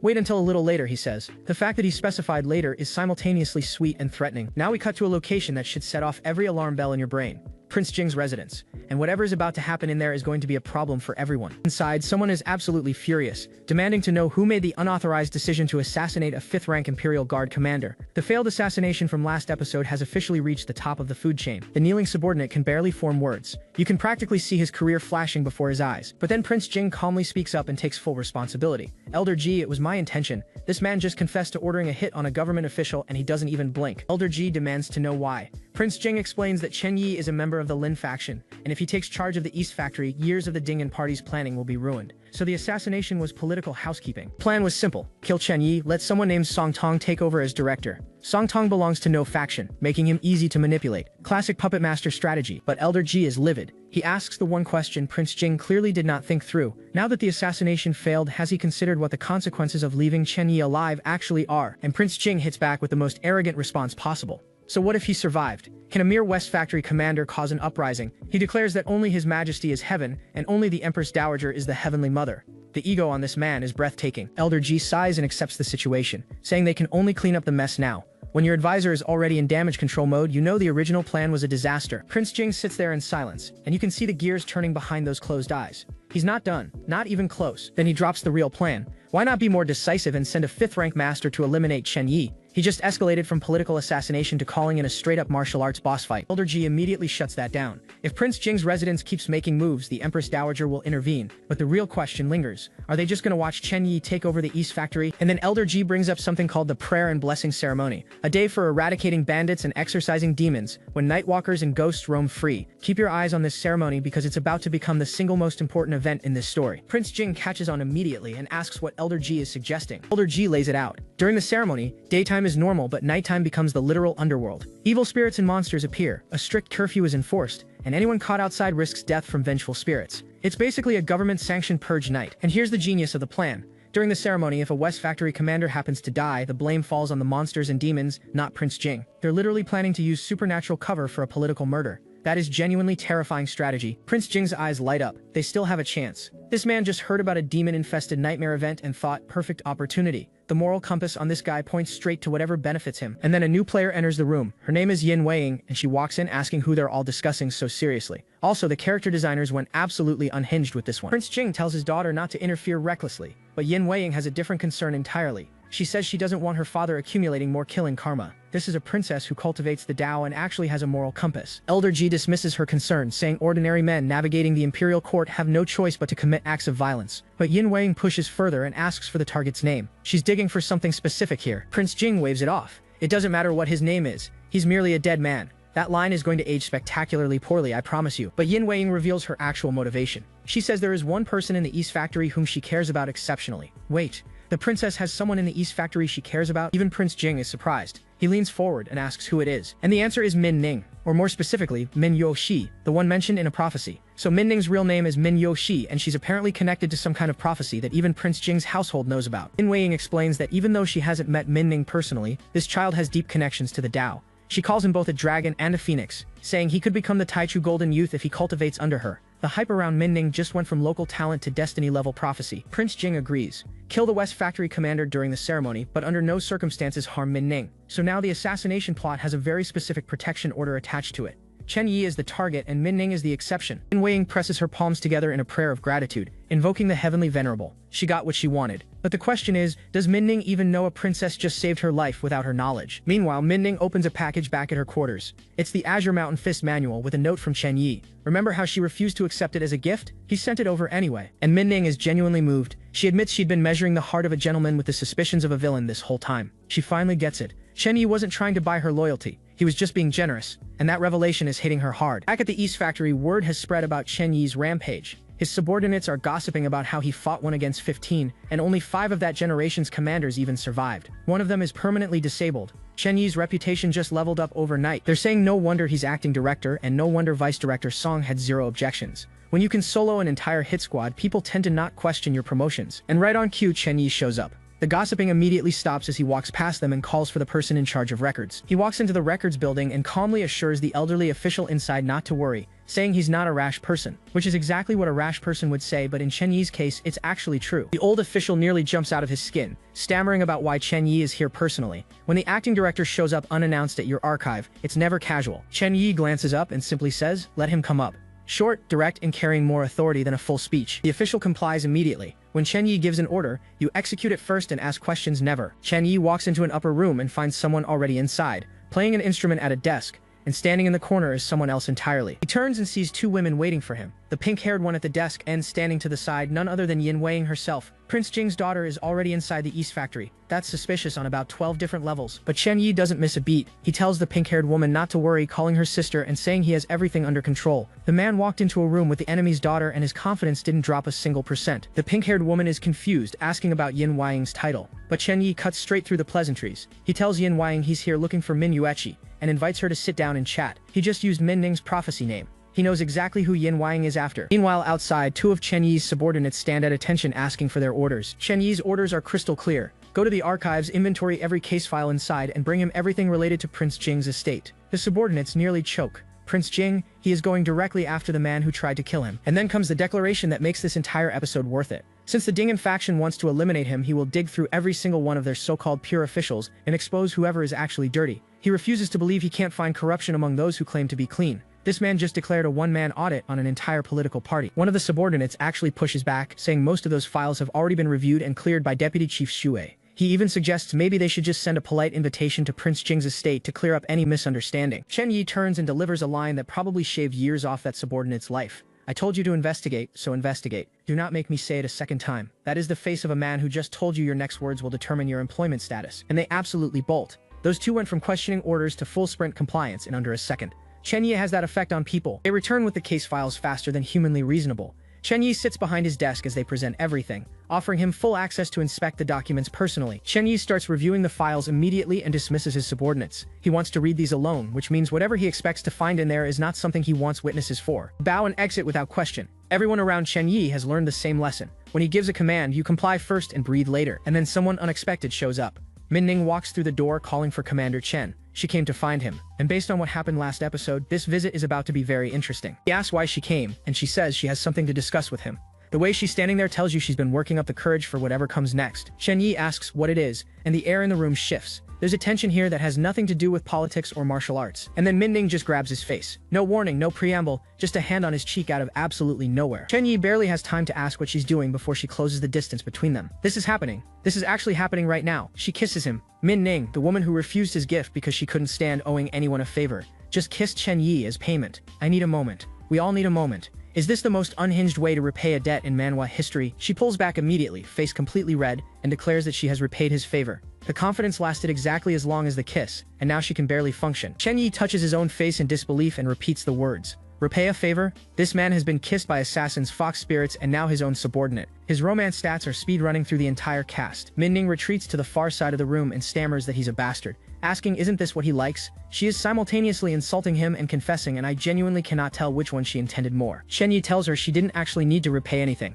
but Min-ning insists that her conscience wouldn't allow it, especially because she knows he was even thinking about going after her older sister. And Chen Yi drops the smoothest line of the entire episode. If you insist on repaying favors, then you're gonna have many favors to repay in the future. He just locked her into an ongoing debt system that only he controls. The financial literacy on this man extends to romantic investments. He continues talking about when young hero Yan becomes famous in the martial world and ascends the rankings. People will ask why she kept her history as a brocade guard. He's basically telling her that her current position is temporary, and her future is much bigger than this. Min-ning turns and walks away, calling him truly insane. But there is zero actual anger in that voice. She's flustered, overwhelmed, and probably replaying that kiss in her head on loop. But the moment is interrupted. A carrier pigeon arrives, and Min-ning recognizes it as her older sister's bird. She immediately tenses, wondering what could be so urgent. She opens the message and 3 words are written on it. 100 flowers taboo.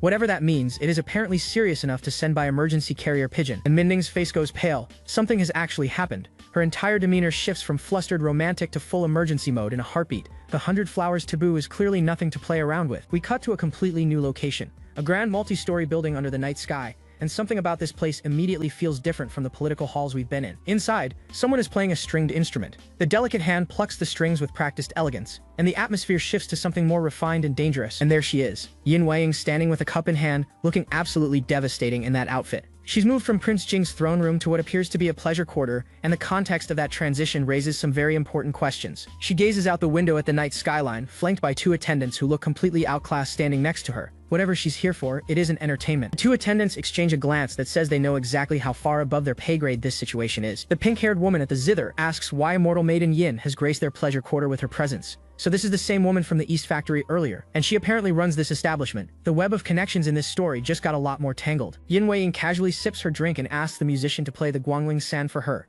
For those who don't know, the Guangling San is an ancient piece historically associated with assassinations and hidden intent. She's not here to listen to music, she's sending a message. The musician agrees, and the 2 women settle into what looks like a calm evening of art appreciation. But we know better. Every piece on this board is moving into position, and the prayer and blessing ceremony is coming. And as the episode closes, Min-ning tells her companion to be extremely careful as she goes in to investigate. The 100 flowers taboo has pulled her into something urgent, and we are heading straight into the most dangerous stretch of this story yet. Prince Jing is planning murder under supernatural cover. Yin Weiing is making moves in a pleasure quarter, and Chen Yi just declared war on the most powerful political faction in the empire. Everything is about to collide. So this immortal woman just showed up at Chen Yi's quarters and immediately started negging him about some prophecy not matching reality. And then the artist gave us this full body shot, and I need everybody to understand this woman was drawn with hostile intent toward my composure. Chen Yi narrows his eyes because he remembers Min-ning hit top 10 martial rankings in her 20s, and he's wondering if this woman was behind that. But this fool turns down a gorgeous immortal offering cultivation, saying he can't abandon his sister or his duty to restore the Min family. She just smiles and says 2 words. Morning mushroom. And this man goes blank because what does that even mean? Then she adds one more word. Cicada. And the way her lips curl when she says it tells you this is definitely an insult. It hits him.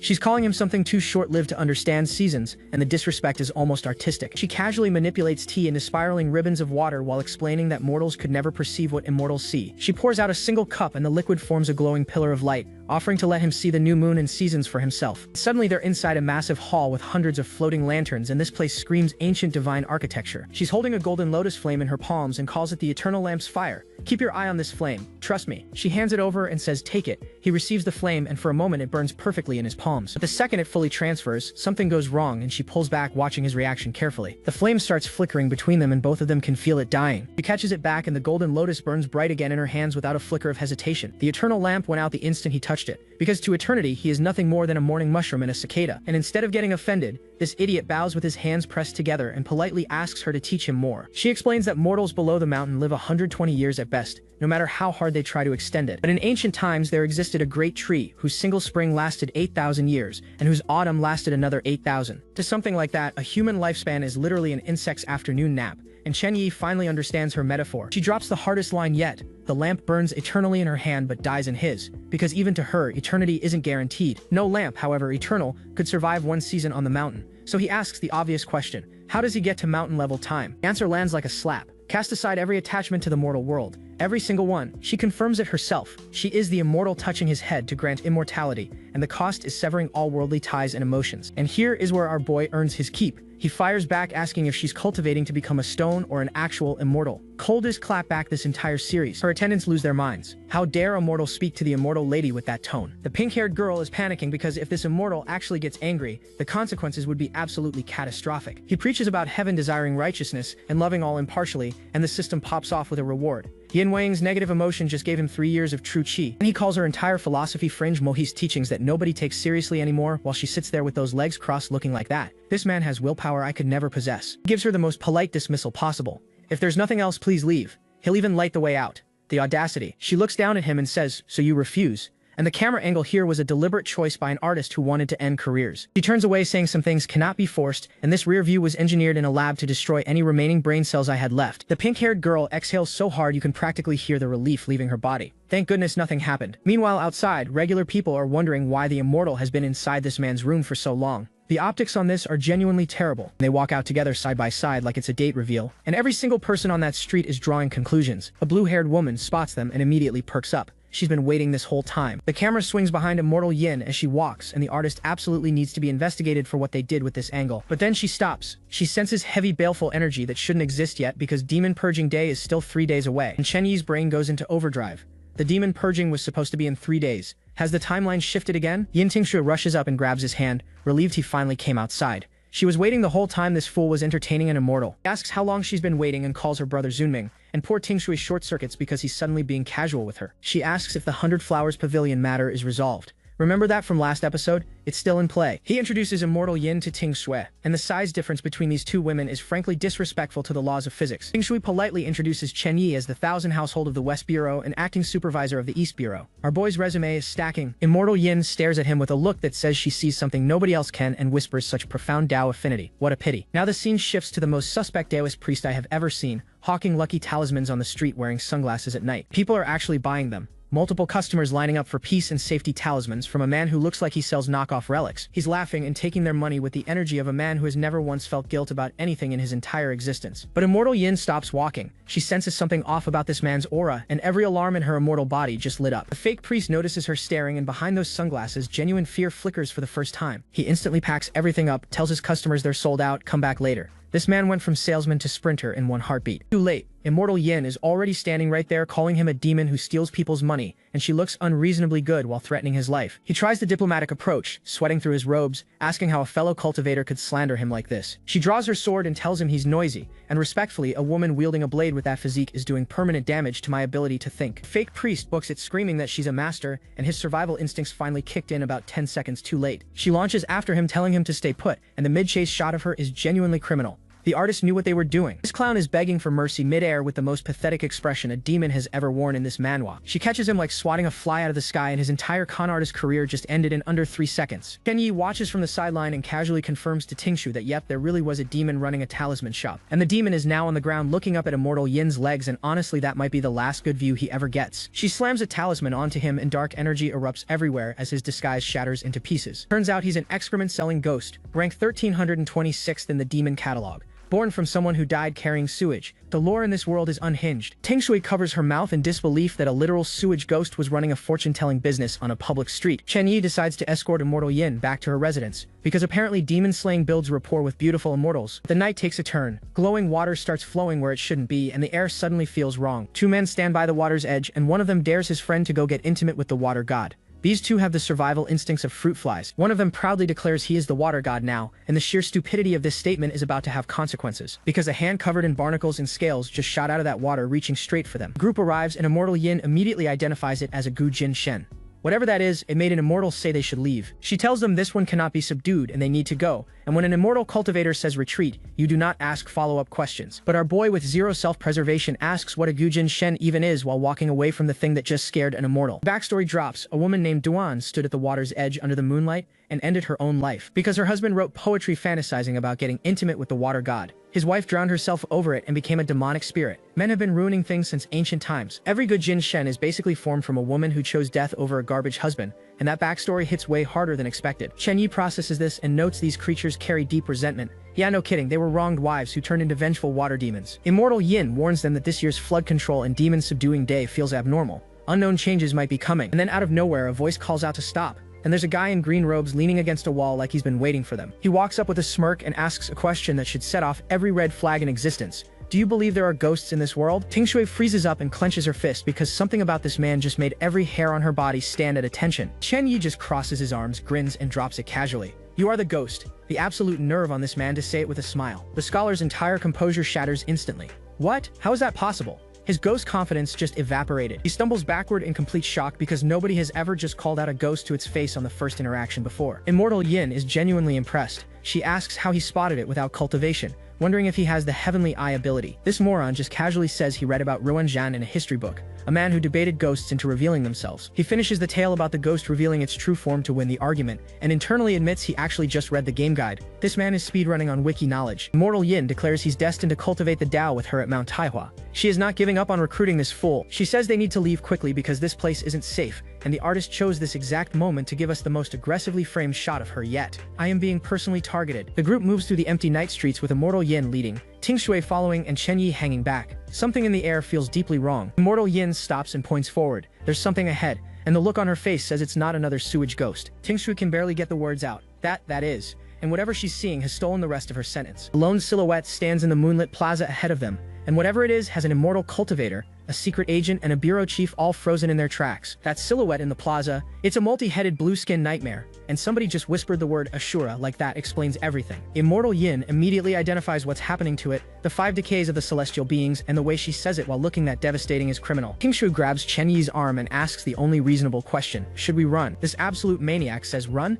I didn't read the game guide for nothing. I can handle him, and the confidence on this fraudster is genuinely terrifying. Immortal Yin warns that the Ashura is hard to subdue even for real cultivators with master techniques, basically telling him he's speedrunning toward a funeral. This fool walks right up to the demon and starts trash-talking it about not being a real celestial being while suffering celestial-level decay. The Ashura freezes and asks where a mortal would even learn that, and there's genuine fear in its voice because nobody has ever read it like this before. Chen Yi hits it with the smegest grin possible and says where he saw it doesn't matter. What matters is he knows the root of its suffering. That was the wrong thing to say to a being made of rage because the Ashura screams say that again and launches a shockwave straight at him. Tingshui and the pink-haired attendant are screaming behind him because this lunatic just verbally provokes something that eats cultivators for breakfast. Chen Yi dodges clean and drops the diagnosis. Your suffering lies in ignorance of your own heart, delivered mid-combat like a therapist with no fear. The Ashura just stops. Complete silence. Multiple heads, zero thoughts processing at the same time. It asks with genuine confusion, what is ignorance? This ancient demon just got existentially derailed by a mortal with a library card. Chen Yi starts lecturing it about ignorance being the gap between one thought ending and the next beginning, then calls it out for knowing the 6 paths of reincarnation but fearing its own decay. He keeps going, telling it that clinging to life is the ignorance, and the more it runs from suffering, the deeper it drowns in suffering.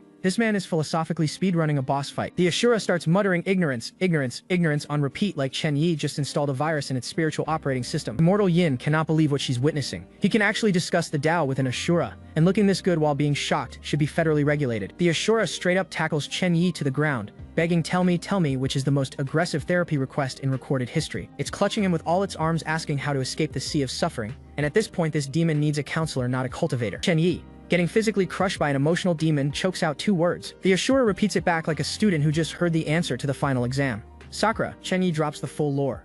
Sakura faced the same 5 decays, was about to fall into the animal path, took refuge in the Buddha, bowed his head, and when he raised it he'd recovered his celestial body entirely. The Ashura breaks down. Where is my Buddha? I served as a protector deity, recited the sutras, and the Buddha never once looked my way. This is genuinely heartbreaking. Then Chen Yi, with the most reckless confidence a mortal has ever displayed, asks, how do you know I am not the Buddha? The Ashura's entire worldview collapses in real time. You are the Buddha crossing me over the sea of suffering. You know my pain, so you must be the one. Immortal Yin covers her mouth in disbelief, because this wiki-reading fraud just convinced a demon he's literally the Buddha, and it worked. A pillar of golden light rips through the sky over the entire city, and the Ashura's salvation sends shockwaves across the heavens. A golden orb forms in the sky surrounded by a rainbow halo, and someone whispers Sharira, because apparently talking a demon into enlightenment drops legendary loot. Chen Yi raises his fist to the sky because he just beat a boss that terrifies real cultivators using nothing but a Wikipedia summary and audacity. It's a crimson gold Sharira, top 5 reward in the entire dungeon, a demon-slaying tool early game, and the key to achieving the Dao late game. This idiot just stumbled into an S-tier drop. Ting Shui and the attendant are stunned because even master cultivators couldn't subdue that Ashura, and this clown did it with a philosophy lecture. Also, the attendant in that outfit is personally targeting me. Immortal Yin is connecting dots in her head, wondering if he has the Divine Eye superpower, and the artist chose violence with this close-up of her because my frontal lobe just went offline. Now here's where it gets spicy. She straight up asks Chen Yi, or who she thinks is Minuechi, to be her Dao companion. That's a cultivation marriage proposal, and she dropped it mid-street. But our boy, in what might be the most self-destructive moment of honesty possible, corrects her. Actually, my name is Chen Yi. The look on her face right now. She went from marriage proposal to existential crisis in one sentence, and her shocked expression is doing catastrophic things to my cardiovascular system. He formally introduces himself. Millenary guard of the Western Depot, Chen Yi, courtesy name Chen Zunming, and she immediately realizes this is the man her father wants dead. She turns to Ting Sui demanding to know who she is, and Ting Sui introduces herself as Min Ning, the actual person whose identity Chen Yi has been borrowing this whole time. Immortal Yin connects every piece instantly, both Dragon and Phoenix, deep Dao affinity. She's realizing the real Minuechi was standing behind her this entire time. Chen Yi twists the knife by asking if she still wants him as her Dao companion, and she screams at him, calling him an arrogant lunatic. Enemies to lovers pipeline is wide open right now. She starts listing his crimes, treating a Daoist slightingly, denying the gods, harboring two intentions, corrupting the true heart. She says he deserves 10,000 deaths, and I would let her sentence me. This fool just casually asks why she wasn't this angry when he saw her at the 100 Flowers Pavilion. He's poking a hornet's nest with a stick and enjoying it. She starts reciting scripture about 300,000 spirits punishing the wicked and plague ghosts bringing 72 diseases, and the way she threatens divine retribution in that outfit is doing something to my brain. She draws an actual peachwood sword and swings at him, screaming about corrupting her Dao heart, and honestly, he catches the strike and a system notification pops up. Negative emotion 90 from Yin Weiing. Reward 5 years of true chi. This man is farming power from a woman he personally enraged. Both girls land behind him and she mutters that he's truly triggered, not realizing that getting her mad was literally the business plan. Shen Yi lectures her that insults are fine, but drawing a blade crosses a line and a peachwood sword can only exorcise ghosts. She fires back, saying she follows Lao Zi's 5 precepts and would never kill. He counters that once you draw a weapon, nobody cares about your intentions. And he smoothly reminds her they're not strangers, since he literally just saved her life, and the way he delivers it with that face should be considered a war crime. She snaps back that their acquaintance died the moment he deceived her, and her profile while angry is doing things to my pulse that no fictional character should be capable of. So this maniac just casually walks up and strikes her pressure point while she's mid-argument, freezing her completely in place. She lets out a yelp of shock because an immortal cultivator just got bodied by a mortal's acupressure, and she cannot move a muscle. King Shui's jaw drops. You just struck her pressure point. Like it's that easy? Like she's not an actual immortal? Chen Yi smirks and says not only did he strike her pressure point, but he must also undress her. I need everyone to understand that this panel exists, and the artist made a deliberate choice to frame it exactly like this. Even Ting Sui is just standing there thinking this degenerate still can't help himself. And honestly, she's not wrong, but I'm not complaining. She's screaming about being King Jing's daughter, calling him a brazen thief, begging him to stop because her undergarments are showing, and every word of this scenario belongs on a watch list. This absolute degenerate says if she asks him to tie it back and he does, that would be humiliating for him, then casually compliments her figure. Is this a protagonist or a menace to society? She changes tactics real quick, saying she has a secret to trade for her freedom, and honestly, the desperation mixed with that face is doing numbers on my willpower. He asks what's secret, and she demands he release her pressure point first. Smart woman. Terrible negotiating position, but she's working with what she has. Releases her with a warning about trust. And I hope she doesn't mess around because this is the longest Chen Yi has gone without getting attacked. She says an ordained person doesn't lie but also doesn't reveal everything, so she'll share what she wants and he just listens. King Jing's mansion plans to assassinate Chen Yi during Monster Purging Day, and the man immediately notes that she's King Jing's own daughter carrying this intel. She cuts it off cold. I have nothing to do with this matter. And the way she turns away says there's way more she's not saying. But before anyone can process that bombshell, Footsteps interrupt and someone politely excuses themselves for cutting in on the conversation. A mountain of a man strolls in with a straw hat, a sword on his shoulder, and abs that suggest his cultivation technique is just doing sit-ups for 6 centuries. He introduces himself as Huang Luqing of the Shannon Beilu sect. Chen Yi asks if she knows this guy, and she says she barely knows the maidservants, let alone her father's retainers, since she's always in seclusion. Chen Yi immediately reads the threat level, tells Ting Shui to take Immortal Yin, and go because that person is a genuine expert. Huang Luqing explains King Jing originally wanted the hit done in a couple days, but someone divined Chen Yi's location early and he figured why wait. Then this guy promises he upholds martial ethics, he'll only kill the commander and nobody else. After the murder, he'll even pay for Chen Yi's funeral. How considerate. Chen Yi's internal monologue just calls him a strange kind of nice person, and honestly that is the most generous description of a man who's here to collect your head. Ting Shui pulls Immortal Yin away, saying to hurry and leave this to Chen Yi, and for once nobody is arguing about evacuation protocol. Huang Luqing is done talking. No more nonsense, prepare to die, and the blade comes down with intent that could split a building. Steel meets steel, and the impact shakes the frame because this is not a sparring match, this is a professional hitman going for the kill shot. Chen Yi fires back with energy slashes from above, telling him wanting to kill is one thing, but having the ability is another, and the sheer disrespect of that line mid-fight. Huang Luqing gets sent through actual stone debris, and the ground underneath him cracks open like the plaza filed for structural bankruptcy. But this tank of a man just charges right back through the rubble, telling Chen Yi to take this strike obediently, which is a wild thing to say while covered in dirt. Chen Yi redirects the entire attack, and the resulting shockwave carves a trench through the plaza that was definitely somebody's property before tonight. He asks if this fool takes him for a little cat he can toy with, and the boulder-splitting energy radiating off him right now says the cat has claws. If that's the case, he says, watching the assassin regain his footing in the distance. And don't blame him for going hard, because Chen Yi just painted the man red with a counter-strike that draws first blood and shifts the entire dynamic. Both fighters are going absolutely nuclear now. Golden energy clashing against steel in a light show that probably woke up half the city. Huang Luqing taunts him to just stand still and die honestly, and Chen Yi fires back with the cleanest 2-word review possible. The aerial shot shows the scale of their clash tearing through the entire plaza, and these two are remodeling public infrastructure with every swing. Huang Luqing goes airborne for the killing dive, screaming one single word: die. But Chen Yi sends him flying back with a blast that cracks the tray line, and suddenly the hitman is the one on the defensive. They've carved their battle all the way into the gardens now, both still standing, both refusing to fold, and neither has shown their real hand yet. Huang Luqing actually compliments him. Good footwork, good saber technique, a genuine talent. When your assassin respects your skills, you know you're cooking. He admits that at Chen Yi's age he couldn't even hold a saber properly, and now we're getting mutual respect from a man who's contractually obligated to end him. Chen Yi grins and says he has one last move, and the confidence on this man's face is either earned or the most elaborate bluff in cultivation history. His hand tightens on the saber grip, and he says he wonders if this guy can withstand it. Huang Luqing just smirks. Ultimate skill? Bring it. And the veins on this man's neck say he's not just accepting the challenge, he's welcoming it. Both fighters lock eyes, agree to one final exchange, and Chen Yi launches his ultimate technique, screaming to watch closely. Whatever happens next is going to rearrange the entire landscape, and we'll have to wait to see the result. Chen Yi's ultimate technique rips a pillar of light straight into the heavens, and the ground splits open like the earth itself is trying to get out of the way. Huang Luqing is standing there in the aftermath, just muttering, "What is this?"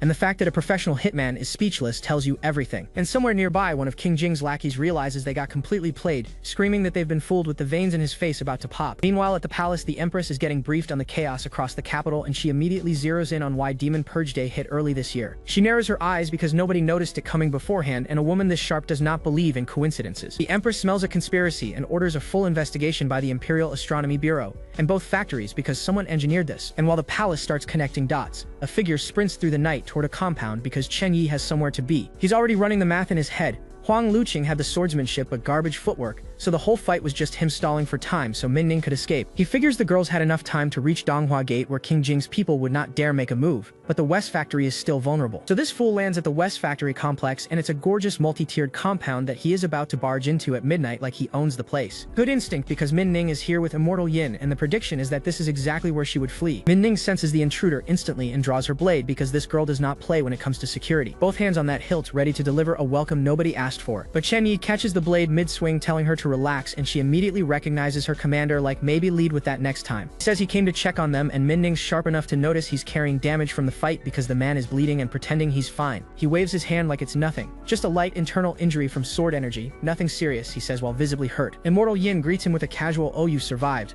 And this degenerate responds that of course he survived because he still needs to become her Dao companion. Immortal Yin hits him with a cold stare, asking if he knows he just committed the crime of disrespecting a Taoist again, and the audacity of this man is genuinely unmatched. He teases teases that it seems like she doesn't want to be his Dao companion anymore, and she fires back that he's not a golden boy. She explains the Taixua mountain lineage rules where golden boy pairs with Jade Girl, and Min Ning's eyes go wide because she just dropped cultivation matchmaking lore. So what does this lunatic do? He grabs Min Ning and declares the immortal maiden is his, claiming her like she's a limited edition drop. Min Ning shouts that you can't just steal her, and the hand on her waist says otherwise. Immortal Yin is flustered beyond repair, and her negative emotion spikes to 80, which means Chen Yi just farmed 3 years of cultivation from pissing her off. This absolute schemer is internally celebrating because his true chi jumped again, and he's now sitting on enough to condense 5 true cores. He provoked her on purpose. She storms off ranting about moral decay and refusing to stay another second while Chen Yi collects his emotional damage rewards in silence. She stops at the door, sword drawn, asking what he means by all this, and honestly she looks incredible when she's furious. Chen Yi hits her with the most insane logic. Your father tried to kill me and I got hurt, so as his daughter, you owe me compensation. The mental gymnastics on this man. She repeats for the 100th time that she has nothing to do with this matter, and she really thinks that line is going to work on someone this shameless. He just smirks and says it doesn't matter what she thinks because if he decides it's related, then it's related.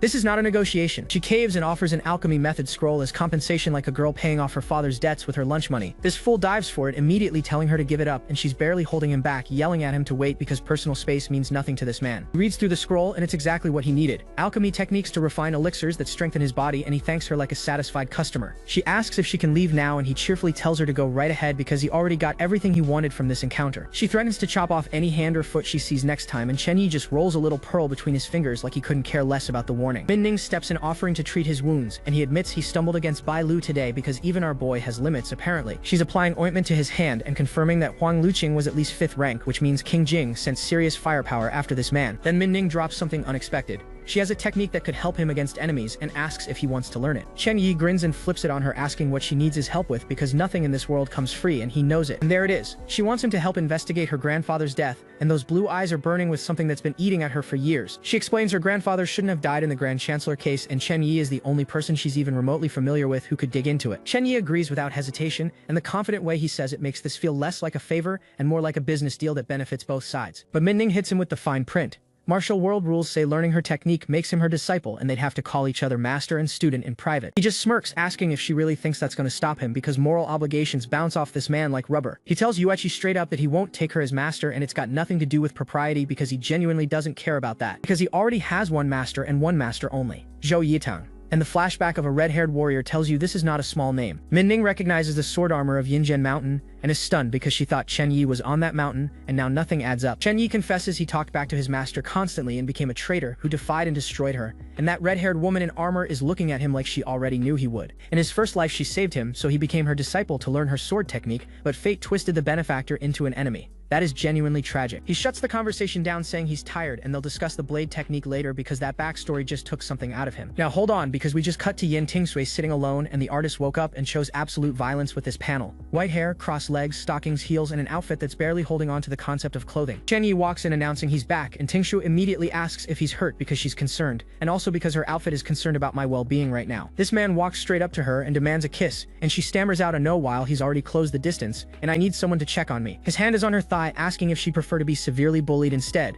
and this entire scene needs a parental advisory warning that I refuse to issue. He reminds her she's his concubine and should be more proactive while she's blushing so hard the color is about to drip off her face. She looks up at him through her white hair with the shyest expression humanly possible, and every neuron in my brain just flatlines simultaneously, and she kisses him. She actually does it. Tingshui just went proactive, and I personally am not recovering from this for the rest of the week. He pulls her into bed saying he's tired and she should rest with him, and the domestic energy from a man who was in a deathmatch 30 minutes ago is absolutely unhinged. Tingshui asks if he can take her to the Thousand Lantern Temple, and listen, I would take this woman anywhere, she pointed on a map without question. She wants to pay her respects and pray because the Dao field has arrived, and even her side profile asking for a favor could end civilizations. He asks if that's all she wants, and you can tell he expected something bigger than a temple visit. She says she misses Yintai Temple because her imperial consort always told her she was its daughter, and the warmth in her eyes while she says it is actually heartbreaking. He leans over her and promises he'll take her tomorrow, and Tingshu lights up like a kid who just got told Christmas is early while pinned under her man on a red bedspread. Next morning the sun is out and the whole vibe shifts from midnight sword fights to a casual field trip. Except Min Ning is already waiting outside with her arms crossed and her sword ready like she moved in overnight. She cheerfully greets Chen Yi, and Tingshui walk out together and immediately asks why she's here because this girl showed up at dawn with a mission. Turns out the Empress ordered a full investigation into the Demon Suppression Day incident, and Min Ning got assigned assigned as Chen Yi's official assistant. Chen Yi just grins and tells her they're headed to the Thousand Lantern Temple and asks if she's tagging along because why not bring the whole squad. Horses and carriage are prepped and ready, so this temple trip just became a party of 3 plus whatever trouble follows Chen Yi everywhere he goes. The Thousand Lantern Temple is gorgeous, floating lanterns in the rain against a dark sky, and this is definitely about to become more than just a sightseeing stop. They settle in at a tea table overlooking the mountain, and Chen Yi asks Ting Shui if being here triggers anything. She says it brings back past memories. Min Ning sips her tea and asks again if he's really not going to learn that blade technique of hers because this girl does not give up. He says he trusts her talent but can't become her disciple and hasn't even seen the technique in action, so how would he know if it's worth learning? And right on cue, some meathead outside is screaming about how nobody is taking the head incense stick from him today because the universe loves delivering practice dummies. People are calling him out for cutting in line and being arrogant, and you can already feel where this is headed because these civilians just signed up for a beating they don't want. Luosha Li answers the criticism by launching a civilian through the air with a single swing because diplomacy was never on the menu. He stands over the fallen guy, pointing his blade at him, screaming courting death, and this is the most aggressive temple visit in recorded history. Crowd fills in the lore. This is Rakshasa Li, leader of the Baihai gang, and his crew dismantled an entire porter guild last month. Nobody wants to touch him. Chen Yi watches from inside and tells Min Ning that a bully like this deserves to get put down, so why doesn't she go prove that technique right now? Min Ning flashes a grin and tells him to watch closely because she's been waiting for exactly this kind of invitation. She launches into the rain, declaring that anyone drawing a blade in front of a brocade guard gets executed on sight. And this gang leader is about to learn what that means. Luosha Li barely has time to register what's happening before Min Ning closes the distance in the pouring rain. This clown has the nerve to name-drop connections in the embroidered guard like that's going to save him from what's coming. Min Ning doesn't flinch. Anyone who draws a blade on the road gets executed on sight by the brocade guard, and she means every syllable. So Luosha Li raises his blade and goes full caveman, screaming, if you want to fight, then fine, we fight. If you want to kill, then we kill. Min Ning grabs her blade with both hands and tells him she'll only strike once. If he survives, she'll spare his life. And she wasn't bluffing. A beam of blue energy rips through the courtyard and Luosha Li doesn't even get to finish his charge. The gang leader is on the ground absolutely shaking, stammering about what kind of blade technique that was because his entire worldview just got reformatted. Min Ning stands over his corpse looking bored while his boys scramble to collect the body like a cleanup crew at a crime scene they didn't sign up for. Chen Yi watched the whole thing from inside and even he has to admit that strike was genuinely impressive. Min Ning strolls back in asking if he wants to learn it now, and this fool's first question is where on earth that strike actually came from. She puts her hands on her hips looking proud as ever, saying she figured it out herself after years of blade practice and honestly she's earned that confidence. Chen Yi immediately says teach me, and Min Ning snaps back that he wants martial arts without becoming her disciple and there's no cheap deal like that. This negotiator reminds her he's already promised to investigate her grandfather's death so she can just consider the technique as repayment. Min Ning caves. She'll teach him without the disciple formality, but there's one condition. He cannot touch her elder sister for an entire year. Chen Yi pulls her in close and says 1 year is way too long, then asks what about you? And Min Ning stammers that she'll try to accept him if he keeps his hands off her sister. That's when Ting Sui walks in, sees them wrapped up like that, and immediately asks if he swings both ways. The audacity of this white-haired goddess to look that good while dropping that line. The overhead shot really sells it because Chen Yi is holding Min Ning while Ting Sui stands in the doorway and this man is just casually building a roster. Before this domestic situation can escalate further, someone shows up asking if this is Thousand-Man Commander Chen. This messenger bows politely and says their master wishes to meet with Chen Yi, which is either a networking opportunity or an ambush. Master turns out to be perfected One Feiyuan, elder of the Shangqingdao scriptures, and this silver-haired man sitting cross-legged in a grand hall radiates the energy of someone who has never once rushed anywhere. Chen Yi follows the servant inside because when an elder of a major Taoist sect summons you, declining isn't really on the menu. Feiyuan says his reputation precedes him and Chen Yi cuts straight to business asking what exactly the priest wants from him. Turns out Feiyuan heard about the Demon Suppression Day investigation and wants to discuss it. He asks if Chen Yi even knows how the Day of Exorcising Demons originated. Chen Yi stands listening while the old priest begins laying out the answer, and you can tell this conversation is about to unlock something significant. Celestial demons from beyond. That's what Feiyuan drops, and even the rain outside seems to pause for dramatic effect. Meanwhile at the palace, someone is repeating those exact words and asking Master Zhou what celestial demons from beyond even means, because that phrase sounds like it belongs in a final boss reveal. Zhou Yitang explains they're monsters that don't belong to this world, coming from outside the three realms entirely,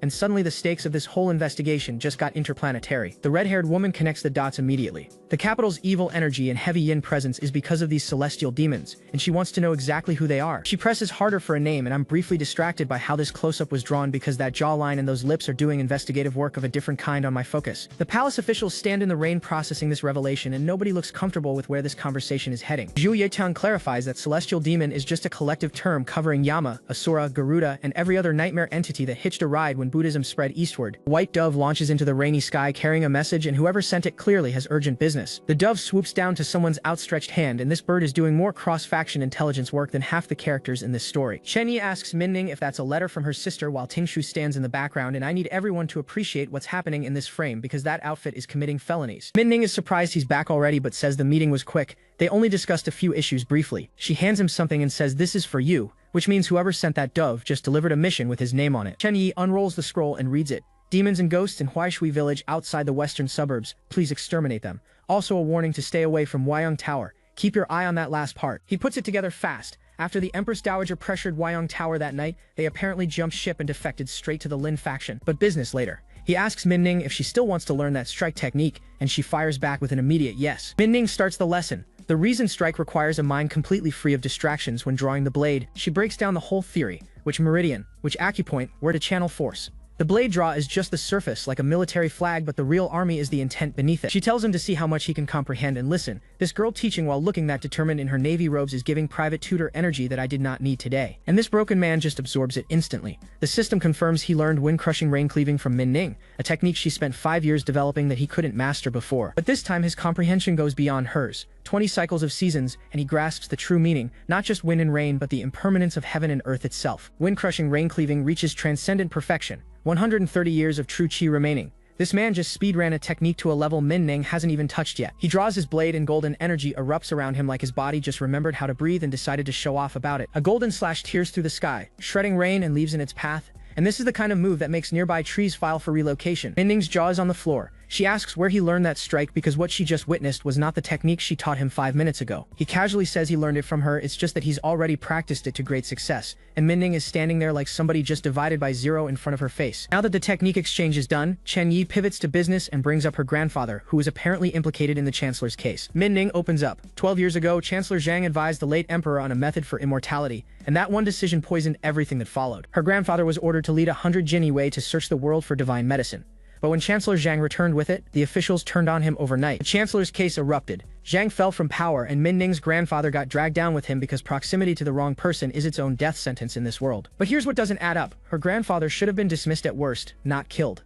Her father always said there was a hidden truth buried under that case. Her father spent years traveling everywhere to uncover that truth, until he suddenly drowned during a mission, and that kind of convenient death reeks of someone tying up loose ends. 2 months later, her mother died of heartbreak. And this panel of young Min Ning crying alone at a grave just reached into my chest and squeezed. Chen Yi asks the real question. If her grandfather brought back the divine medicine, why did the emperor execute him? And the emperor never actually became immortal. So was the medicine fake? Connects another thread. After the chancellor fell, Grand Secretary Lin climbed into the inner cabinet and became the late emperor's favorite, meaning he was the single biggest beneficiary of the whole conspiracy. Min Ning's eyes light up and she asks point blank if he's part of the Lin faction because she needs to know whose side she just handed her family's technique to. This man has the smoothness to look her in the eye and say he's only himself. Or perhaps he's her person, and Min Ning scolds him for never being serious, but the blush says otherwise. He shifts gears and tells her that during the ritual of exorcism, yin and yang blur together and humans can't be distinguished from ghosts. So maybe they should just ask her grandfather directly. Chen Yi grins and drops 2 words, spirit summoning, and the way he says it with that smirk tells you he's been cooking this plan for a while. Min Ning can't even be mad because she's too impressed. She says only someone like him could come up with something that wicked, and she's not wrong. Tingshui asks if they're leaving, and Chen Yi promises he'll send someone to take her home safely.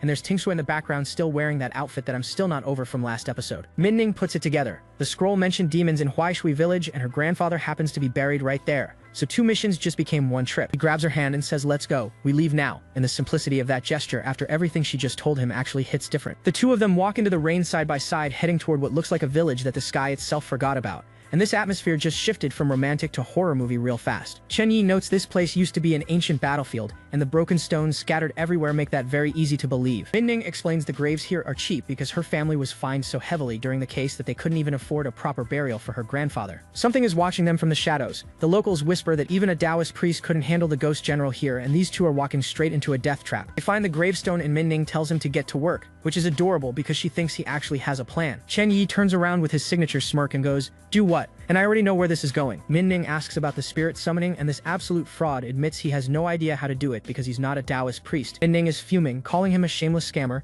and asks if those words were just to trick her heart. He casually says relax, someone else knows how, Is that better or worse? A massive dark pagoda looms ahead in the pouring rain, and whatever is inside has an energy that makes the air feel heavier just from looking at it. They approach the building, and Minning notices movement coming from inside, which is never a good sign when you're at a haunted village on an ancient battlefield. An old man with a cane spots them and immediately looks like he's seen a ghost, which is ironic given the context. The old man starts panicking, telling them whatever they do not go inside that building, and the desperation in his voice is not the kind you can fake. Chen Yi announces himself as Chiliarch of the West Depot, investigating ghost disturbances by imperial decree, and he's got the badge and the smirk to back it up. The village chief goes into full denial mode, waving his hands around, claiming there's no such thing as ghosts and they're all honest folk with pure hearts. Sir, you are sweating through a rainstorm. Chen Yi tells him to open the ancestral hall, and the old man loses it, saying outsiders can't go in and only immortal Lin can handle what's inside. Chen Yi narrows his eyes and asks if this old man really wants to obstruct an imperial decree, and the temperature just dropped 10 degrees from that look alone. The village chief drops to his knees and begs them to go back, pleading not to harm the village.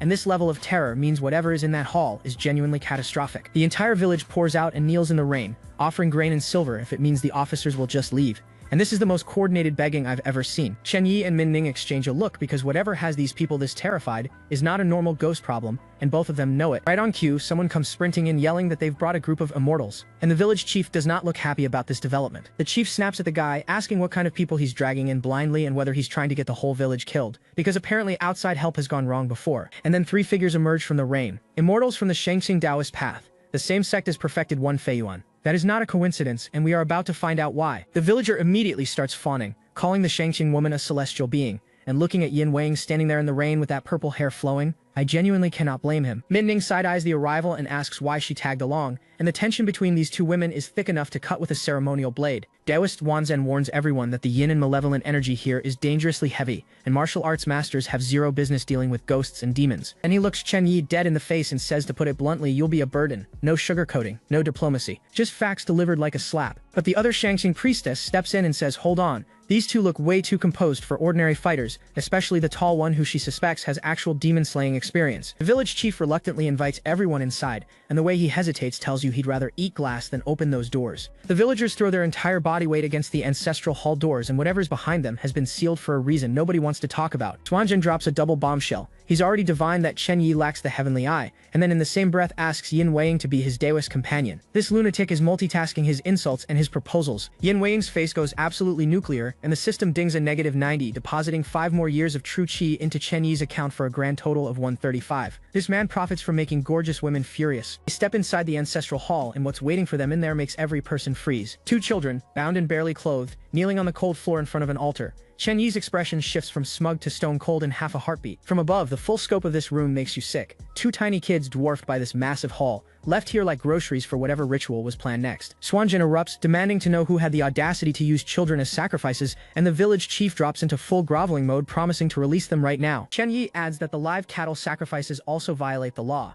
and the way he delivers it standing in that doorway feels less like a comment and more like an indictment. Xuanzhen doubles down, telling Chen Yi and Min Ning that fists and swords cannot wound formless ghosts. This place is perilous, and leaving is the only smart move. But that child is still bound on the ground with rope cutting into bare skin, and walking away from this is not something anyone with a conscience can do. Yin Weiing corrects Xuanzhen, arguing that a man who leads the Eastern Depot surely has extraordinary means, and perhaps he wants to witness this ghost firsthand. She's defending Chen Yi, and she probably hates herself for it. Min Ning asks Chen Yi straight up if he can actually handle this, and this honest fool shrugs and admits he genuinely knows 0 ghost fighting techniques. Min Ning snaps back, asking then why is he standing there looking steady as a rock, and her wide blue eyes carry the energy of someone reconsidering every life choice that led here. Chen Yi just looks at the bound children and says not knowing the techniques doesn't mean there aren't other ways, then tells her to watch. The village chief is on the ground sobbing, confessing that his heart was blinded by greed, begging a ghost general for his worthless life like a man who already knows the sentencing. Both Taoists spot something outside, a dark cloaked figure sitting motionless in the pouring rain, and the exclamation marks above their heads are very much earned. The old man can barely get the words out anymore, just whispering spare my life over and over while rain and tears carve the same path down his face. Someone screams at the chief to let go and run, but the old man's body has stopped listening to his brain entirely. The villager grabs the chief and tries to drag him away, but discovers the old man has inhuman grip strength, meaning whatever is controlling him already has the wheel. Dark energy detonates through the chief's body like someone flipped a switch from human to weapon,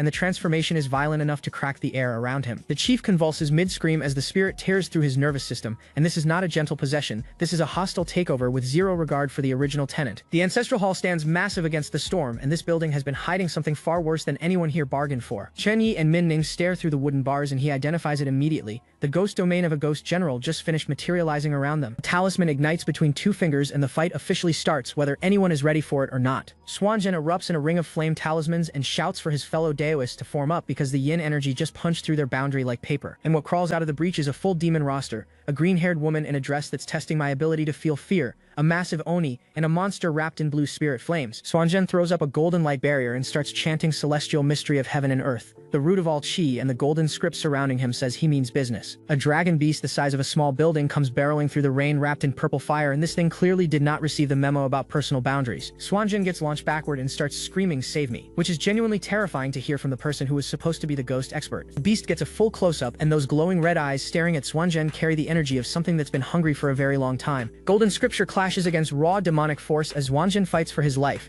and the beast's claws are getting closer with every exchange. This fool is literally standing inside the monster's open mouth, calling on the Lord of Thunder, and if that is not the most desperate prayer I've ever witnessed, then nothing is. The beast thrashes above them, and Shen Yi shouts from below to destroy it now because hesitation is not a luxury anyone can afford here. Golden beams carve through the beast like surgical strikes, and for one glorious second, it actually looks like the Daoist pulled this off. Then the ghost woman grins, and that single expression vaporizes every shred of hope those golden beams just built. She is both the scariest and most unfairly attractive thing on this battlefield. Two glowing red eyes materialize out of pure darkness, and whatever owns them just made every demon that came before feel like a warm-up act. The ghost woman lunges at Swanjin, screaming, "Stinking Taoist, give me your life," and watching her attack while wrapped in cyan energy makes this fight feel personal. They lock into close combat, and she's pressing him harder than the dragon beast ever managed, her fist cracking against his barrier like she's trying to break heaven itself. The chapter card drops, and that white-haired woman in chains on the cover is making it extremely difficult to maintain focus on the ghost battle we were just watching. Back to the carnage, evil energy shreds through Swanjin's defenses, and the shockwave scatters his talismans like confetti at the world's worst party. Swanjin calls down golden spears from the heavens like he's placing an orbital bombardment order, and the sky briefly forgets it was supposed to be raining.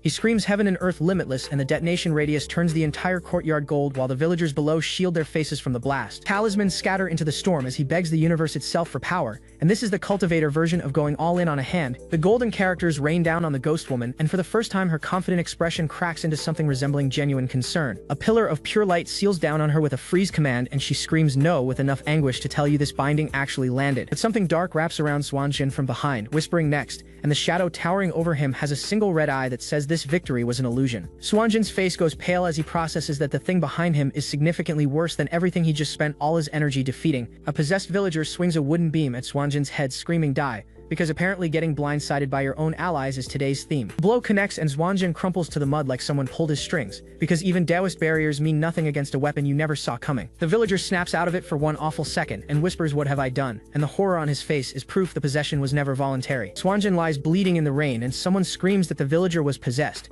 which explains the attack but solves absolutely nothing about the gaping wound. Then we catch the real puppeteer's grin, a smile so vile it could spoil milk through a screen, and whoever is pulling these strings just made everyone look like amateurs. The possessed man raises the weapon over Swanjin's downed body, and this is about to go from critical injury to permanent farewell. Yin Weiying blitzes in, screams "Stop," and unleashes a wave of blue energy demanding the evil spirit reveal itself. She just saved this entire operation, and she looks incredible doing it. She tackles the possessed villager with enough force to launch them both through the air, purple hair whipping in the chaos, and that is a rescue entry worthy of a highlight reel. The junior Daoists scramble to Swanjin's side, screaming for golden sword medicine and mantras because his heart meridians are failing and nobody trained for this scenario. Lightning splits the sky above the temple, and the storm decides to get even worse, because apparently the atmosphere takes its cues from how badly things are going. Heavy footsteps in the rain, tattered cloth dragging through mud, and whatever is approaching takes its time because it knows nobody here can stop it. Ghost General Deng Ai steps into full view, armored, skull-belted, eyes burning red, and declares that anyone who disturbs his peace will die. That is the raid boss, and he is not accepting negotiations. Swanjin musters enough consciousness to tell someone to run while the Ghost General bears down on their position across the flooded courtyard. Deng Ai's face up close is cold fury carved into a corpse,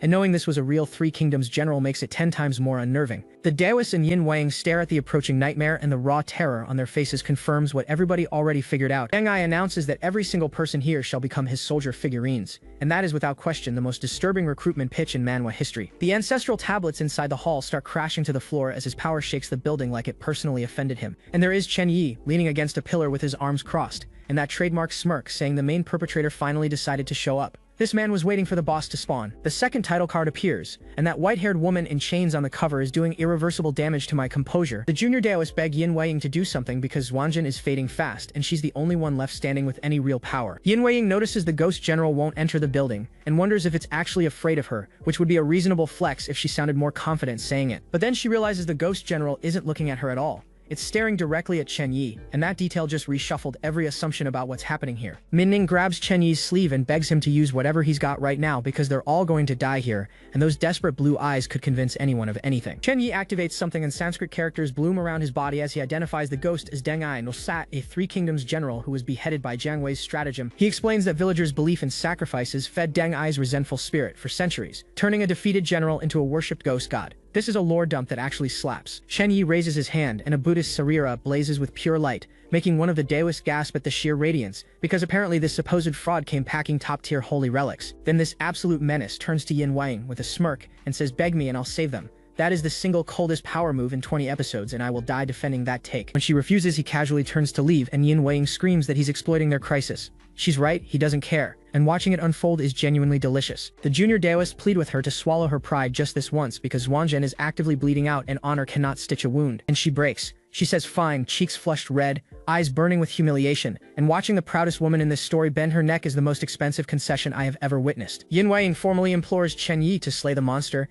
and the system cheerfully dings another -90 because this man literally built an economy around making beautiful women resent him. Chen Yi strolls toward the door and casually mentions the ghost lord outside is merely a clone, implying he has plenty of methods to handle a knockoff version. He steps out into the storm, talisman in hand, coat billowing behind him, and nobody in this village has ever seen someone walk toward a ghost general with this much audacity. Chen Yi holds up a painted portrait of Deng Ai in his living glory on horseback and asks if he still recognizes this old friend. That is the hardest cliffhanger we have had yet, and I refuse to wait for the next chapter. And the ghost general actually stops dead in his tracks, staring at that portrait like he just saw the one name that still haunts his afterlife. Chen Yi whips out the portrait and activates it with a summoning command, calling for the Qilin prodigy to show himself, and red energy rips through the air like somebody just opened a gateway. Because out of that painting materializes a full-blown warrior spirit in a billowing red cape, telling Deng Ai his old debts remain uncollected, and this fool somehow summoned a Three Kingdoms rival from beyond the grave. Deng Ai screams Jiang Boyu with enough rage to split the sky open and lightning cracks behind him like even the weather felt that grudge. Jiang Wei's spirit charges in with golden energy blazing around his spear, and the sheer scale of this attack makes everything the Daoists threw look like sparklers at a fireworks show. Spear meets ghost steel, and the collision detonates so hard the rain itself parts around the impact zone. The entire courtyard turns into a light show of sparks and dark energy as two dead generals from the same war settle a score that predates everyone watching by about 18 centuries. From inside the hall, the shockwaves are rattling the walls and someone gasps, "Is this a duel between ghost generals?" Like that needed confirmation when the building is literally shaking. Yin Wang watches with her fists clenched and those violet eyes wide open, and even in the middle of a supernatural war zone, she remains unfairly gorgeous. And then silence. The rain keeps falling, but the destruction stops and a single voice cuts through the dark. "It is over." Chen Yi turns his back and walks through the rain with his hair dripping wet and his coat heavy,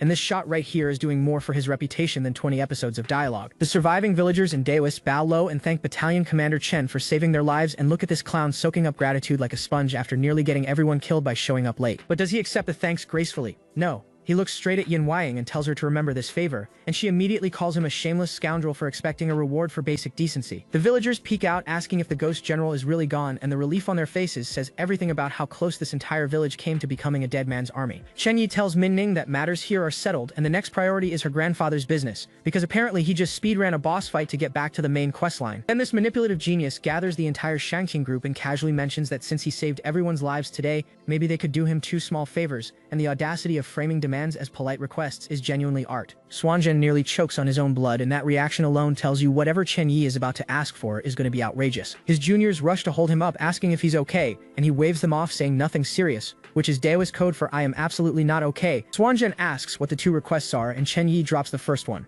Help him summon a soul. Then he holds up two fingers with that signature smirk and says he wants to borrow the Shangqing Heart Sutra. That is their sect's core scripture, and this fool asked for it like he was requesting a cup of tea. The Taoists immediately protest that their Heart Sutra is never shared with outsiders, and Xuanzhen himself hesitates because even gratitude has limits, and this is pushing every single one. But then Xuanzhen goes quiet for a moment and says a drop of kindness should be repaid with a fountain of gratitude, and that one line just overruled his entire sect's policy. He pulls out the actual book and offers not just the Heart Sutra but full access to their scripture pavilion, because apparently when this man pays a debt, he overpays by a factor of 10. Chen Yi yells catch and tosses the book to Xuanzhen like it's a frisbee at the park and not a priceless sacred text. The disrespect is honestly beautiful. The system registers the Shangqing Heart Sutra as super-grade cultivation, and Chen Yi now has 7 methods in his inventory, except both this and the grudge yin-yang art require true essence he doesn't have yet. Typical gacha luck. He glances over at Xuanzhen meditating in a ring of golden fire, and you can practically see the gears turning in his scheming little brain. He starts wondering why he even needs to infuse true essence when Xuanzhen can just cultivate directly. and now I realize this man is going to find a shortcut because working hard has never been part of the build. Yin Weiing walks over and offers to handle the soul summoning since her senior brother is injured,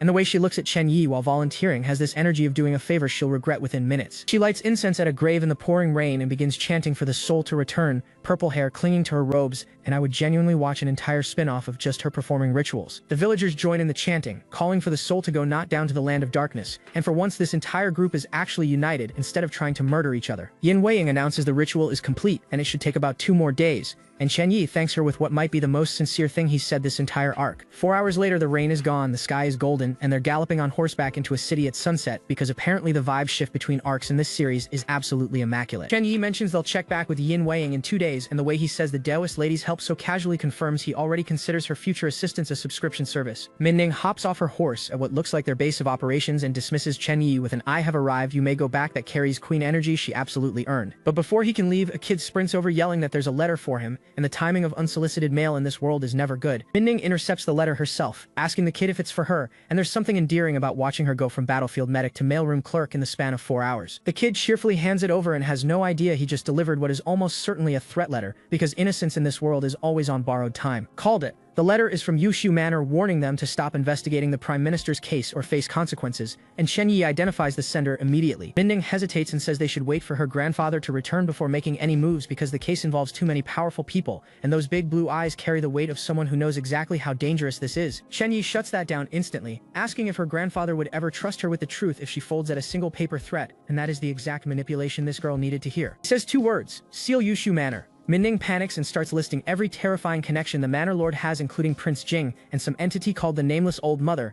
and honestly fair reasons to panic. But Chen Yi holds up one finger and says the Nameless Old Mother has plenty of foster children and losing one won't matter, because she would never dare kill him. The confidence on this man borders on clinical. He reveals he's been wanting to investigate Yushu Manor since the ambush, and this threat letter is basically an invitation to do exactly that. 2 birds, 1 raid, efficiency king. Several hours later, the scene shifts to nightfall over a massive walled compound that screams old money and shadier business practices. Meanwhile, Chen Yi is meditating and mentally crossing Dengai off the list. Of the 3 great demons from the prayer dojo, 1 down and 2 to go plus some fox ancestor for good measure. The remaining threats flash through his mind: a donkey-headed crown prince, an evil flood dragon, and a fox ancestor, each one looking progressively more terrifying than the last. His to-do list reads like a raid calendar, and his expression softens and he thinks about needing to find Zhou Yitang soon because in this life he wants to treat her better, and that one vulnerable moment just added an entire backstory I desperately need answers for. Now keep your eye on that name because whoever Zhou Yitang is, she matters enough to crack through this man's entire persona. But that's a thread for later. Inside Yushu Manor, the Lord is lounging with his son while a servant reports that the threatening letter worked and Minning hasn't made a single move. These fools think they won. The servant sneers that even the powerful Lin faction won't touch the Chancellor's case, so what could a tiny bailiff possibly do? And the amount of famous last words energy in this room could power a city. The son mentions he heard Minning's martial arts talent isn't bad, and the fact that he's already scoping competition means this kid's ego is writing checks his body can't cash. Papa Feng smirks and says young aggressive types who don't know their place die the easiest, just like that pacification commissioner Min, and the threat against Minning's entire bloodline sits in that sentence like a loaded weapon. The servant agrees with his masters because of course he does, saying a petty official can't even cross their threshold. Remember that line. It's gonna age beautifully. Then they casually discuss a large batch of goods being unloaded from shore and transported to the residence, and whatever is in those shipments. Feng Ying turns to his son and asks how that surnamed Min compares to him in combat, and the question carries the energy of a father shopping for a hitman within his own family. Feng Luo practically laughs, saying he's a disciple of the Magpie Pavilion master and Min Ning with no proper teacher is merely mediocre. 3 guesses how well that confidence holds up. Outside the manor, Chen Yi and Min Ning arrive on horseback, and a guard with a spear is the only thing between them and whatever secrets this compound is hiding. The guard levels his weapon and screams about who dares bring soldiers near the manor, and the bravery is admirable, but the career choice is about to become very poor. Chen Yi sits there under the stars looking like a villain protagonist who just arrived at the final mission, and honestly the night sky does not deserve to be his backdrop because the contrast is unfair. He tells Min Ning from horseback to go manage the dogs barking inside, and she stares back asking why she should manage a dog barking. The chemistry between these two is undefeated. And he hits her with that smirk and says he carries blades and soldiers, so what exactly is she managing? And that close-up grin is the most menacing thing the artist has drawn in 3 chapters. The guard stutters "you dare" while someone watches from the rooftops because apparently this manor has enough security layers to qualify as a dungeon. A hooded figure crouching on the roof watches Chen Yi's team ride in, and whoever this spy is, they're already relaying intel back to the people inside. And then the aerial shot reveals an entire platoon of brocade guards flooding the courtyard from every direction while that single guard stands there realizing he's outnumbered by about 50 to 1. The The guard mutters they came prepared, and the understatement is so severe it deserves its own award ceremony. Chen Yi draws his blade from horseback, his coat whipping behind him, revealing he got intel last night that the manor is moving stolen goods today and timed this raid to catch them red-handed. He charges forward screaming Eastern Depot, investigating, and no one is allowed to obstruct, and the way he wields government authority like a battering ram is the most disrespectful thing I have ever loved. A guard begs him to at least let them announce his arrival first, and Chen Yi claps back, asking if he lets them announce it, what exactly are they investigating? Point. Set. Match. He orders every single one of his soldiers to storm the compound, and the brocade guards pour through the gates like a dam just broke. The gate guard makes one last desperate stand with his spear, screaming, "My lord, you must not enter," and the loyalty is respectable. Chen Yi swings his sword toward the sky and declares that anyone obstructing the investigation gets immediate execution, and he has the legal authority to actually back that up, which makes it 10 times scarier. Minning dismantles the guard's weapon arm in one clean motion because apparently that mediocre martial arts assessment from Feng Lu was comically wrong. The guard screams about his hand, and Chen Yi doesn't even blink before ordering all hands to start the kill count because Mercy left the building about 10 seconds ago. Inside the manor, servants scatter in every direction like someone kicked an anthill, in the chaos of watching privileged people realize their walls mean nothing is deeply satisfying. Feng Ying slams his fist down, demanding to know who dares investigate his Yusu manor, and the entitlement dripping from that question tells you exactly why this raid was necessary. The servant bursts in and drops the name. Western Depot Qianhu Chen Yi, with Min Ning and an army of brocade guards surrounding every exit.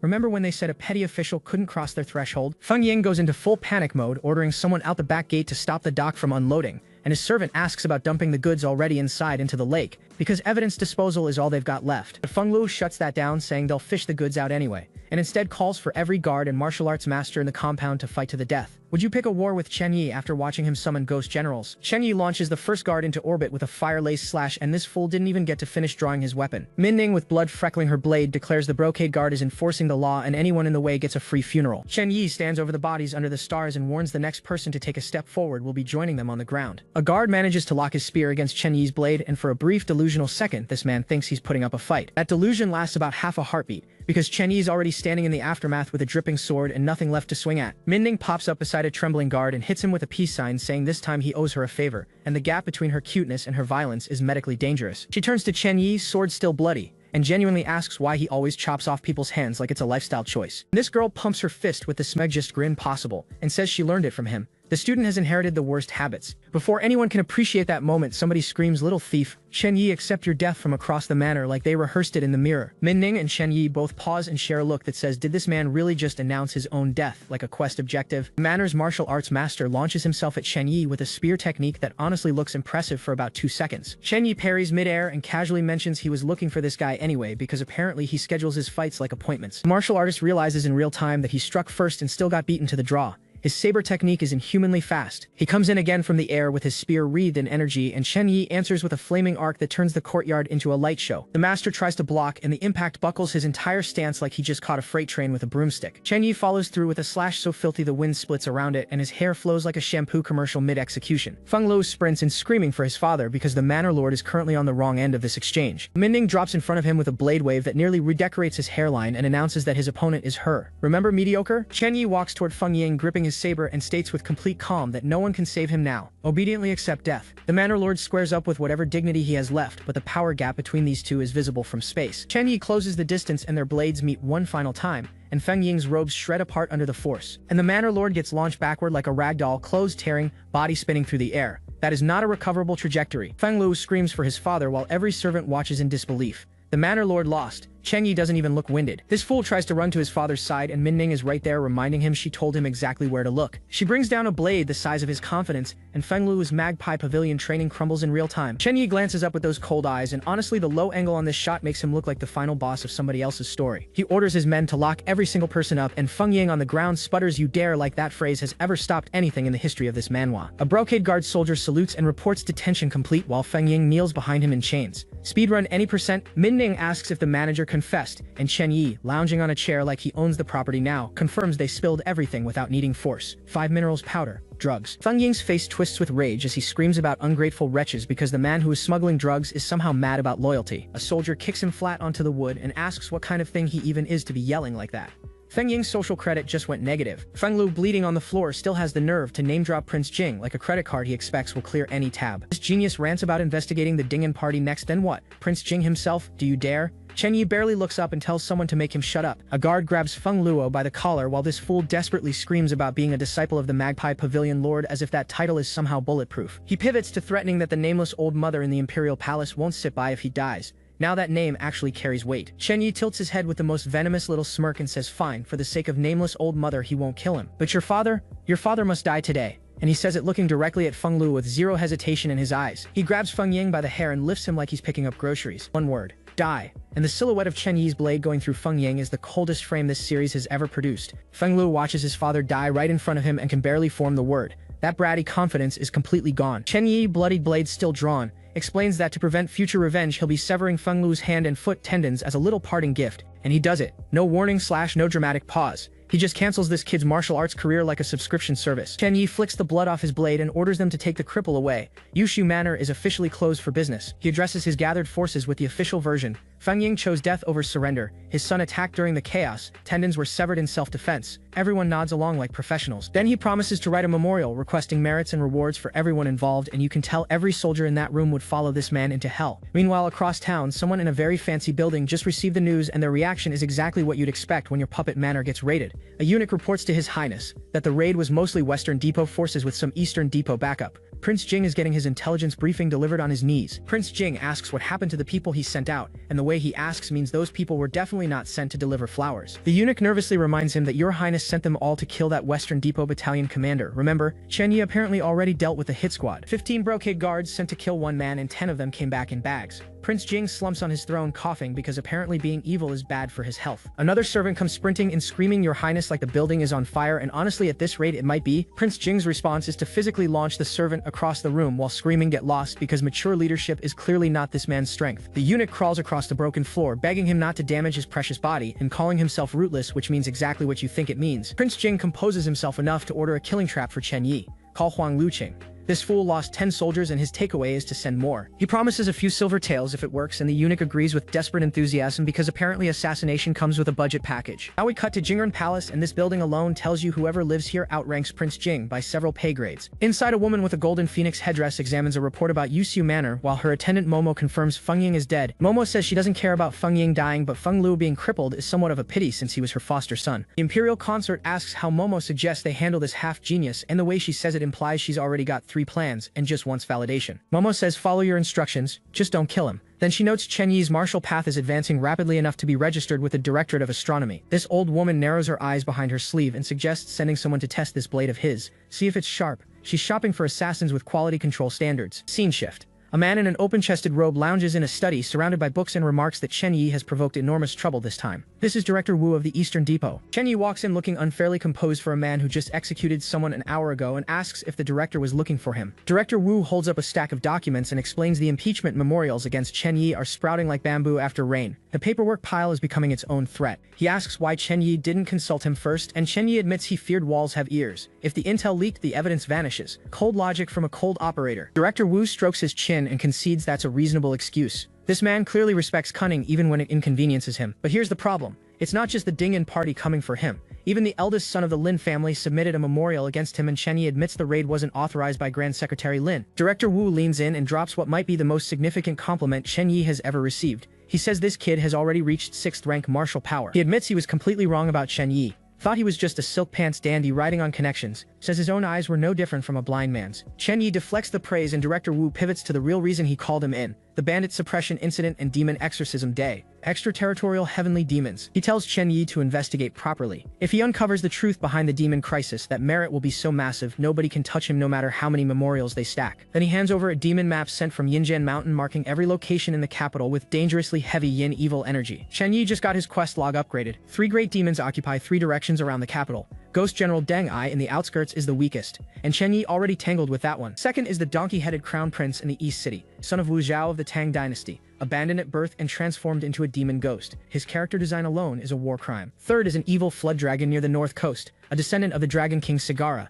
trying to evolve from flood dragon to true dragon using the capital's waterways. That is not a beginner quest. And then there's a fourth, the fox ancestor of Tushan at the prayer dojo, wife of Yu the Great, mother of Jia Qi, The mythology depth on this roster is genuinely unhinged. Director Wu promises that if Chen Yi investigates this thoroughly, he'll personally request a commendation from above. Be bold and go do it. Chen Yi thanks him and walks out into the night. Director Wu watches him leave, and the expression on that man's face says he just bet on the right horse for the first time in years. Min-Ning immediately asks if the extraterritorial heavenly demon could be connected to the Chancellor's murder case. He tells her to keep moving, keep investigating. Sooner or later, the answers will surface. The grind never stops with this man. The two of them walk through the empty capital under a blanket of stars, and this wide shot is doing more for their dynamic than dialogue ever could. Then Chen Yi freezes mid-step, killing intent. Min-Ning picks up on it a second later, and the cozy night stroll just got a difficulty spike. Min-Ning calls out into the darkness asking who's there, while Chen Yi scans the rooftops. Someone's been tracking them. A man in a straw hat and bandaged arms crouches on the rooftop and introduces himself as Yu Shen, fifth-generation true disciple of the Balyu sect. The character design on this newcomer screams mid-boss. Chen Yi looks up at him and immediately asks if Prince Jing's estate sent him, because at this point assassination attempts are just his evening commute. Yu Shen says not exactly, he just received the grace of one meal from Yushu Manor. This man is about to throw hands over a single dinner, and the loyalty to value ratio is astronomical. He lays out the terms: within the time of one incense stick. If he kills Chen Yi, the meal debt is cleared. If he fails, he'll apologize and hand over a cultivation manual.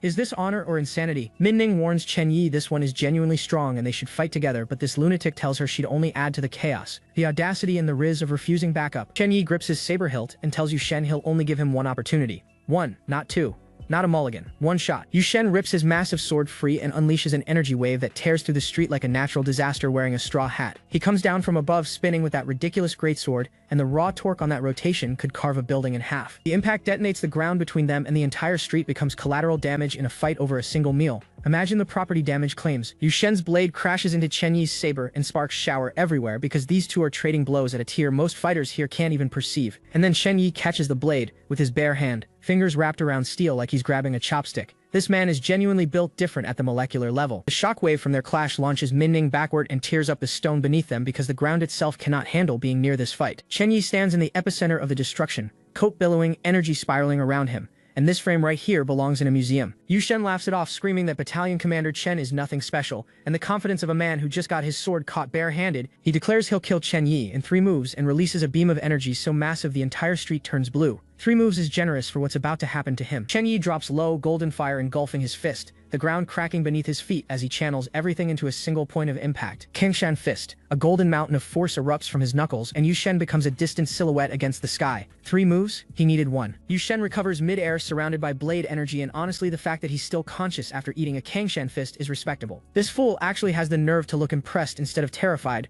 muttering about what kind of fist technique that was. Chen Yi counts it off calmly. 2 moves already. He gave this man 3 and the clock is ticking. One last move. Chen Yi says it like he's announcing a dinner reservation and not the final seconds of this man's fighting career. Yu Shen grins and swings everything he's got into the last strike, screaming that if Chen Yi can still withstand it, he'll surrender on the spot. And this absolute madman actually puts his body on the line, diving in with his greatsword while promising to admit defeat immediately if he loses. A beam of purple energy carves through the entire street like a laser pointer from God, and the property damage on this fight alone could bankrupt a province. Chen Yi stares it down with the kind of focus that separates living legends from dead nobodies. He raises his saber, now glowing white hot, and meets that purple apocalypse head-on because running was never in his vocabulary. Yu Shen weaves through a web of purple energy slashes and calls it out. Trying to win by speed, he sounds genuinely curious and not nearly scared enough. Yu Shen launches from above, screaming at Chen Yi to just die already, and the desperation in that voice tells you he knows he's outclassed. But Chen Yi just extends his fingers with a smirk that should be registered as a war crime, and you already know what's about to happen. Golden energy erupts from his blade in a crescent arc so clean it looks like calligraphy written in concentrated violence, and Yu Shen's greatsword cracks down the middle like cheap pottery because that blade was never built to handle whatever Chen Yi just channeled. Yu Shen's eyes go wide watching shrapnel fly off his own weapon, stammering about how this is impossible. Where did you learn this blade strike? The panic in his face is real because he clearly recognizes something about that technique. Chen Yi smirks and says this blade strike has quite a connection with him, while Min-Ning cheers in the background like his personal hype squad. He lifts his saber overhead and brings it down in a spiraling golden tempest that warps the air around him. I realized it myself. He says it with one eye visible and a grin so smug it could power a small city. Yu Shen goes completely silent in chibi form, and the speechless ...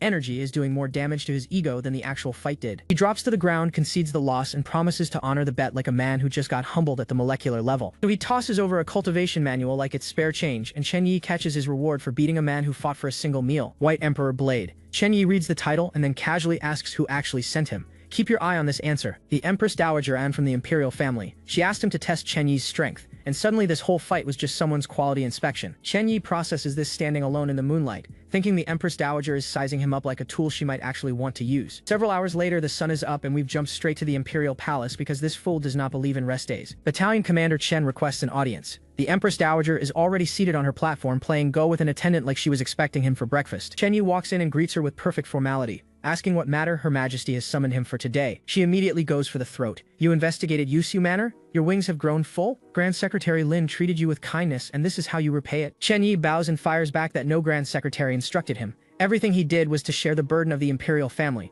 The political judo on this man is elite. She pushes harder, asking if raiding a manor without permission and exposing everything counts as sharing the burden. He doesn't flinch, says even without orders it was the right call. The Empress Dowager drops the hammer. Fine then. Since he's so righteous, he can dig up the Chancellor murder case and investigate it thoroughly. Chen Yi accepts the decree without hesitation, but internally he's already 3 moves ahead. She wants to topple the Lin faction and possibly the Dingin party too, and there's that smirk. He's thinking he can ride this opportunity and drag Prince Jing's estate into the crossfire. This man is playing chess while everyone else is playing checkers. She tells him this action is under her oral decree, and from now on he should call her Your Highness instead of Your Majesty. That title downgrade is a leash disguised as a promotion. One Your Highness can ensure your safety for half a lifetime. Chen Yi walks away wondering if that was a promise or a threat because with this woman it's genuinely both. She places a go piece with the calm precision of someone who just moved a pawn exactly where she wanted it and tells him not to disappoint her. Night falls over the palace and the wind through the trees sounds like whispered warnings. Chen Yi walks through the dark holding the Empress Dowager's decree token. She wants to push him into danger, but he's already scheming how to weaponize her order against Prince Jing. But then screaming cuts through the night, and every strategic thought in his brain gets replaced by one name. He takes off sprinting because it's Yin Ting Sui and something just went very wrong. He launches himself through the air yelling her name, and the urgency in his voice is the most emotion we've heard from this stoic maniac all night. And there she is. White hair, blue eyes, legs that go on for eternity, and she is absolutely terrified right now. The artist drew her with maximum intent, and I refuse to look away. He catches her mid-stumble and she's clinging to him, and this is objectively the most unfair position for any viewer to witness without being able to participate. He asks what happened to her, and the camera angle on this panel is doing something deeply disrespectful to my ability to focus on the plot. She's wrapped around him, barely clothed, trembling, and says there's a mouse. A mouse. This woman who could probably level a building is terrified of a rodent. Chen Yi asks what's scary about a mouse, and she insists this one is different. Then the camera pans under the furniture and 2 glowing red eyes stare back. That thing explodes out from under the bed looking like a demon rat on steroids, and Chen Yi grabs Yin Ting Shui protectively because chivalry isn't dead. It's just selective. He looks at it and goes, "This is a mouse?" And honestly, fair question because that thing is the size of a dog and built like it lifts weights. The demon rat lunges at them and Yin Ting Shui screams while pressed against Chen Yi, and I would commit crimes to be in either of their positions right now. 1/. A red line carves through the demon rat like it was made of paper, and the pest control bill for this residence must be astronomical. He sheaths his blade and tells her it's alright now while she hides behind him, and I need everyone to appreciate the height difference here. Then she sniffs the air, tells him he's dirty, and orders him to take off his clothes so she can help him bathe. I'm sorry, what? Even she looks surprised by what just came out of her own mouth, and honestly the confusion on her face is the most relatable thing in this entire manhwa. But this lunatic actually strips down and gets in the bath flexing like a Renaissance sculpture, calling it repayment for saving her life. The audacity. The physique. The complete lack of shame. She walks in and agrees it makes sense while standing there in that outfit, and the steam in this room is doing absolutely nothing to hide what the artist wanted us to see. Grabs her wrist, and the amount of tension in one hand grab should not be legally allowed in a manhwa panel. How about we wash together? She stammers out a please spare me while sitting on the edge of his bath, and this scene right here is why viewer retention exists. She falls right in and he calls it part of the repayment, and I'm watching a man negotiate bath time with a goddess using contractual obligations. She asks him why he's doing this when he doesn't even like women, and that accusation combined with her soaking wet and pouting is doing irreparable damage to my sanity. Who said that? She fires back that she saw him with Minning, and the jealousy in a bathtub scene is a combination I did not know I needed until right now. He flicks her nose and drops the bombshell. Minning is a woman cross-dressing as a man. Yin Ting Shui's face goes full loading screen, and honestly same. She splashes in shock and he laughs, saying his true chi is still lacking, or he could have eaten her, and the layers of meaning on that sentence are stacked to the ceiling. Now we cut somewhere completely different. A graveyard under moonlight with tombstones and dead trees, and the vibe just shifted from steamy bath to straight horror movie. Footsteps crunch against stone as someone approaches through the fog. A woman stands alone among the graves, wondering why her heart has felt unsettled ever since she started summoning souls. This is a new thread and it feels important. Only one day remains. She says it with quiet conviction, and whatever deadline she's working against just became everyone's problem. She walks deeper into the ruins, saying she'll check on something, hoping nothing has gone wrong.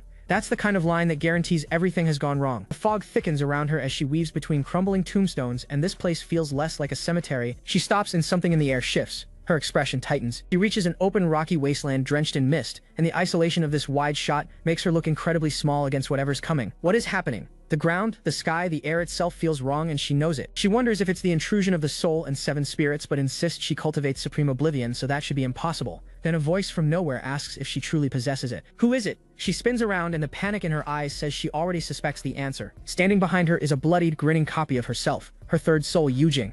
And seeing your own spirit manifest is supposed to mean one thing: only the dead can see their own Yujing. The dark reflection smiles through the blood and whispers, "You are already dead." That line just hit like a freight train. She refuses to accept it, screaming that she cultivates supreme oblivion, the path of longevity. How could she possibly be dead? The Yujing just repeats those words back like they're a joke. But are you truly indifferent? That blood-soaked grin cuts deeper than any blade because the question isn't about death. The Yujing grabs her and drops the real accusation. Chen Yi has moved her mortal heart. Her oblivion is nothing but a lie she's been telling herself. 2 demon guards materialize behind the Yujing and the order comes cold. Take her away. This just went from philosophical crisis to actual abduction. She fights back, screaming that she hasn't fallen, hasn't felt anything, but the desperation in her voice says the opposite of every word. She breaks free, insisting she's not dead, and this has to be an illusion because denial is the last weapon she has left. She stumbles over the rocky ground and her footing gives out. She crashes face first into the dirt, and for someone who cultivates supreme detachment, she looks completely shattered right now. Lying on the ground, she clings to one thought. Her name isn't on the book of life and death yet. If she can return to supreme oblivion, there's still a chance. In the distance, someone sits meditating on a rock, completely unbothered by the supernatural nightmare happening 10 feet away. Who are you?